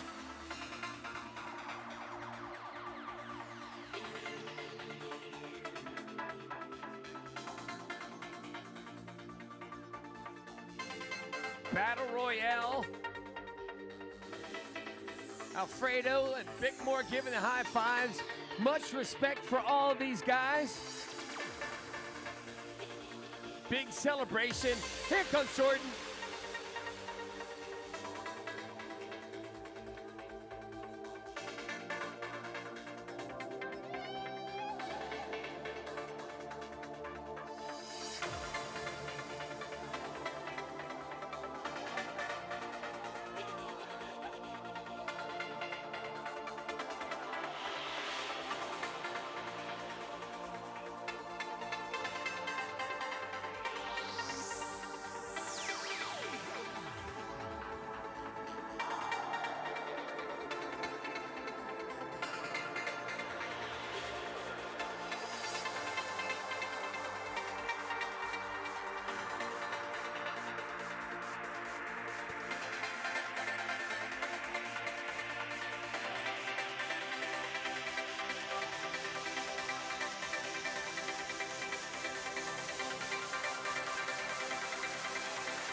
Ladies and gentlemen, we are here clearly with the silent force of Jordan Parra, year 2026 winner. Jordan, the race to call for us was hard because we couldn't tell what the directive from Foundation was and what Team Cadence was.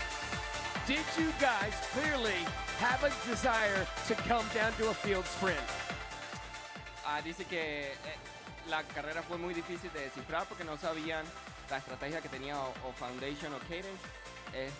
Era nuestro deseo terminar la carrera en un sprint de grupo.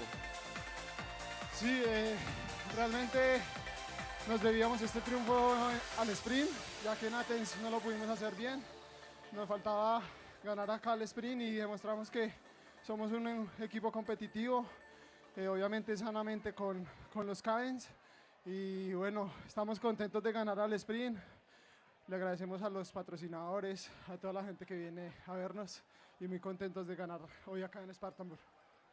We clearly were looking forward to win on a bunch sprint since in Athens everything went south towards the end, and we're very grateful to our sponsors and everyone out here that came out to cheer for us and cheer for everyone and support the race, and we're very happy with the win. Una más pregunta. You are the quiet one of the team. You're like almost the glue. We talk about Gomez, we talk about Martinez, we talk about Mendez, but we don't ever talk about you because you are rarely the guy that they get for the win. You are there to work for the team. What does it mean for you to get this payback for all the hard work you do for the team? Normalmente ellos no hablan mucho de usted porque usted es como que el más callado, el que más trabaja por el equipo y el que más como escondido está. ¿Qué significa para usted ganar por el equipo y que bueno, que le dé esta alegría al equipo?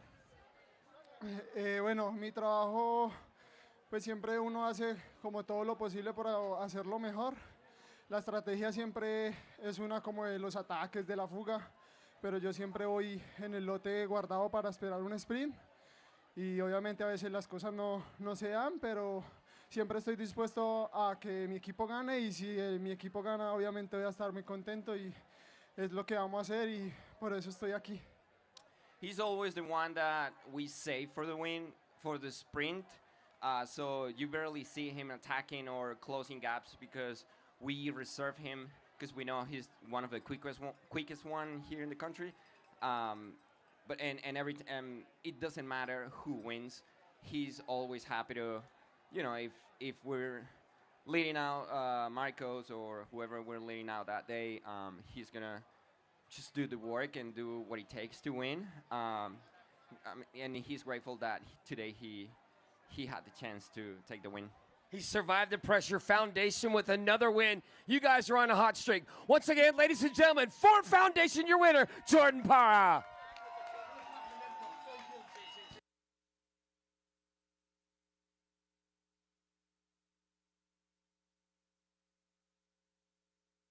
All right, I'm going to turn it over to Frankie and Bill for the podium.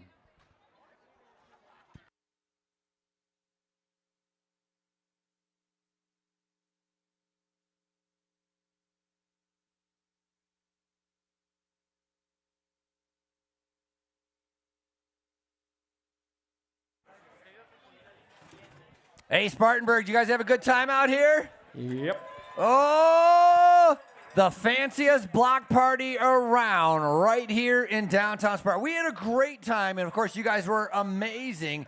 And I'm telling you, you don't realize it, you got something very unique. An event like this with all of the expo area or your tent area, there's nothing like it at any other bike race in the United States. So very unique to Spartanburg, and we love being here, all participating in this fantastic event. Once again, a big thank you to our Gibbs Cancer Center and the Spartanburg Medical Center for allowing our Spartanburg race to be able to come here. Ladies and gentlemen, it is now time for our Pro Women's Podium. 50 laps of racing covering 30 miles. We're going to start off with our Pro Women in third place, making it into the breakaway. 30 miles of racing, remember, in under 1 hour. They did it in 58 minutes. Team Winston-Salem, third place on the day. I'm looking for Rebecca Lang.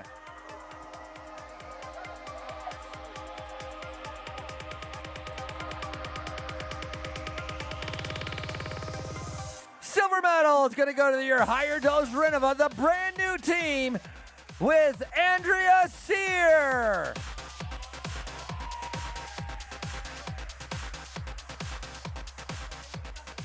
And returning to the Criterium circuit, winning yesterday, and then coming back. She won here in 2021, but now she is your 2026 champion, Legion of Los Angeles, Skylar Schneider.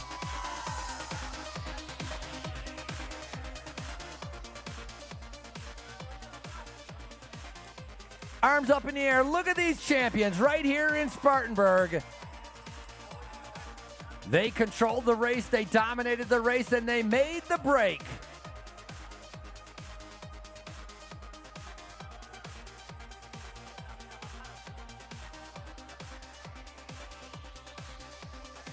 Hold on. Caroline Brown of PAL, Development and Event Associate, giving the flowers to our podium winners.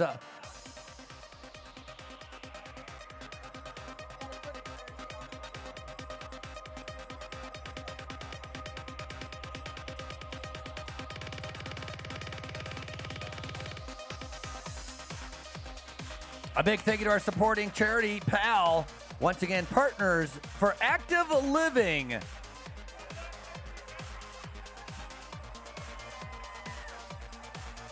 Once again, arms up, flowers up. Here's your top three. Congratulations, Schneider, Sear, and Lang. It's a 1, 2, and 3 here in Spartanburg.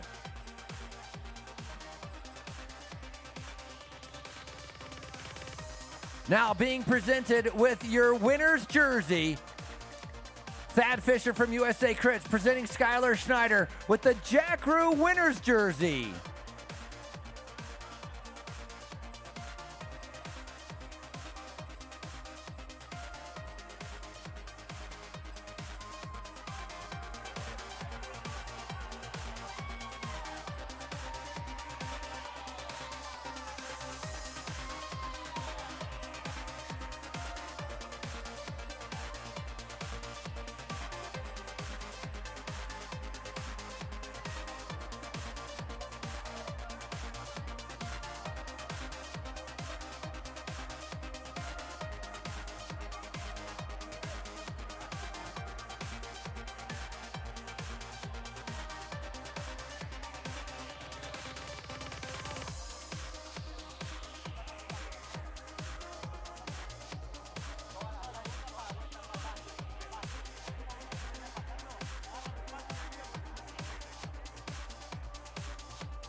Moving on to our men's podium. Like to be able to bring up our top three. Team Cadence Cyclery, presented by Waldo Racing. Lucas Burgoyne in third.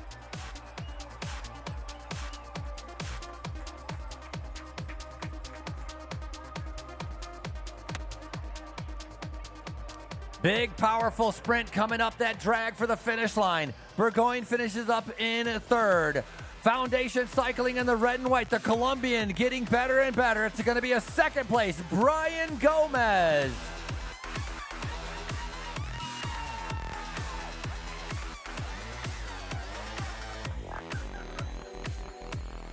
This next rider was second last year. He thought he had won the race, but one rider had escaped. But make no mistake about it, this is your 2026 champion, Foundation's Jordan Parra.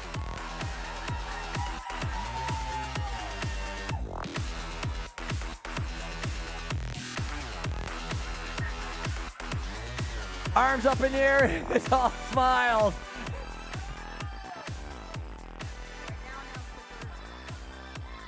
Standing a foot taller, but not over Brian Gomez. 1, 2, and 3, congratulations. Potter, Gomez, and Burgoyne. Presenting with our jersey, Thad Fisher from USA Crits. Your winner's jersey, presented to Jordan Parra.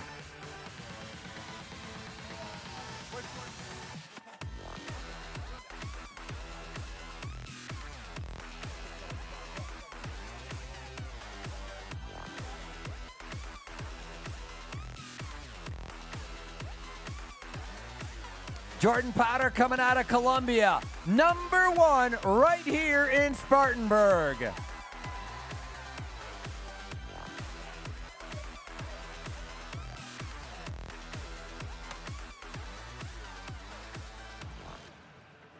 Once again, the flowers are going to be presented by Caroline Brown from PAL, part of our development and event associate.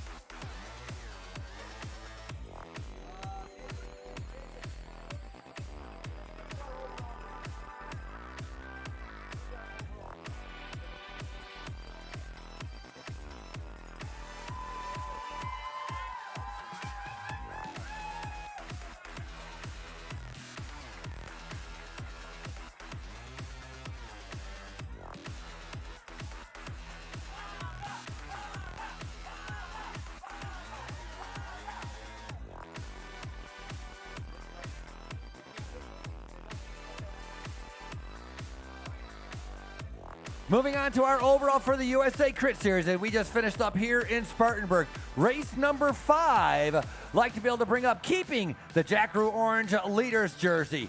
Please welcome Lisa Ray. Lisa riding for that team out of Florida called the Kingdom Elite, the very powerful purple teams, and now being presented once again with your orange overall jersey.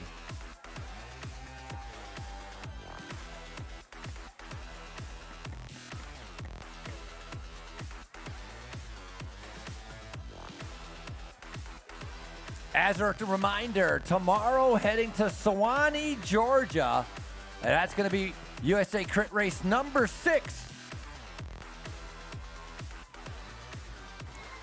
Final piece of the puzzle as Lisa Ray maintains and keeps her Jack Rue overall leaders jersey. Kingdom Elite once again on the top step here in Spartanburg.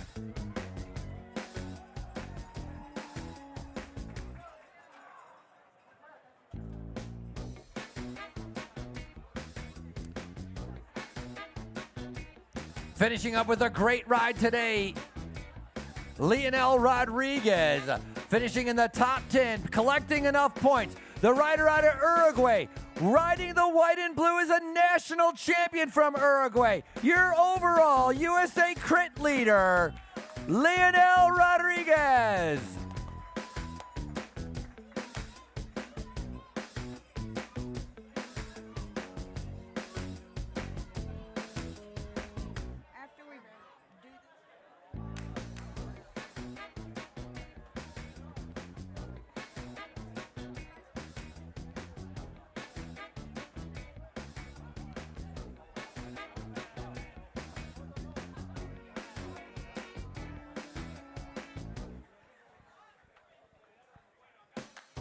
Riding at the front, paying attention and picking up more points, Leonel Rodriguez continues to maintain his lead. Hey, all pro riders, as a reminder, if you're not racing tomorrow in Swanee, make sure to return your chips. Once again, pro riders, if you are not racing tomorrow in Swanee, make sure to be able to return your chips. In the meantime, for Bill Elliston, I'm Frankie Andreu for Chad Andrews. Thanks, everybody, for coming out to Spartanburg, watching the bike racing. Tomorrow, we're heading to Swanee as we continue with our USA CRITS series. In the meantime, please drive home safely.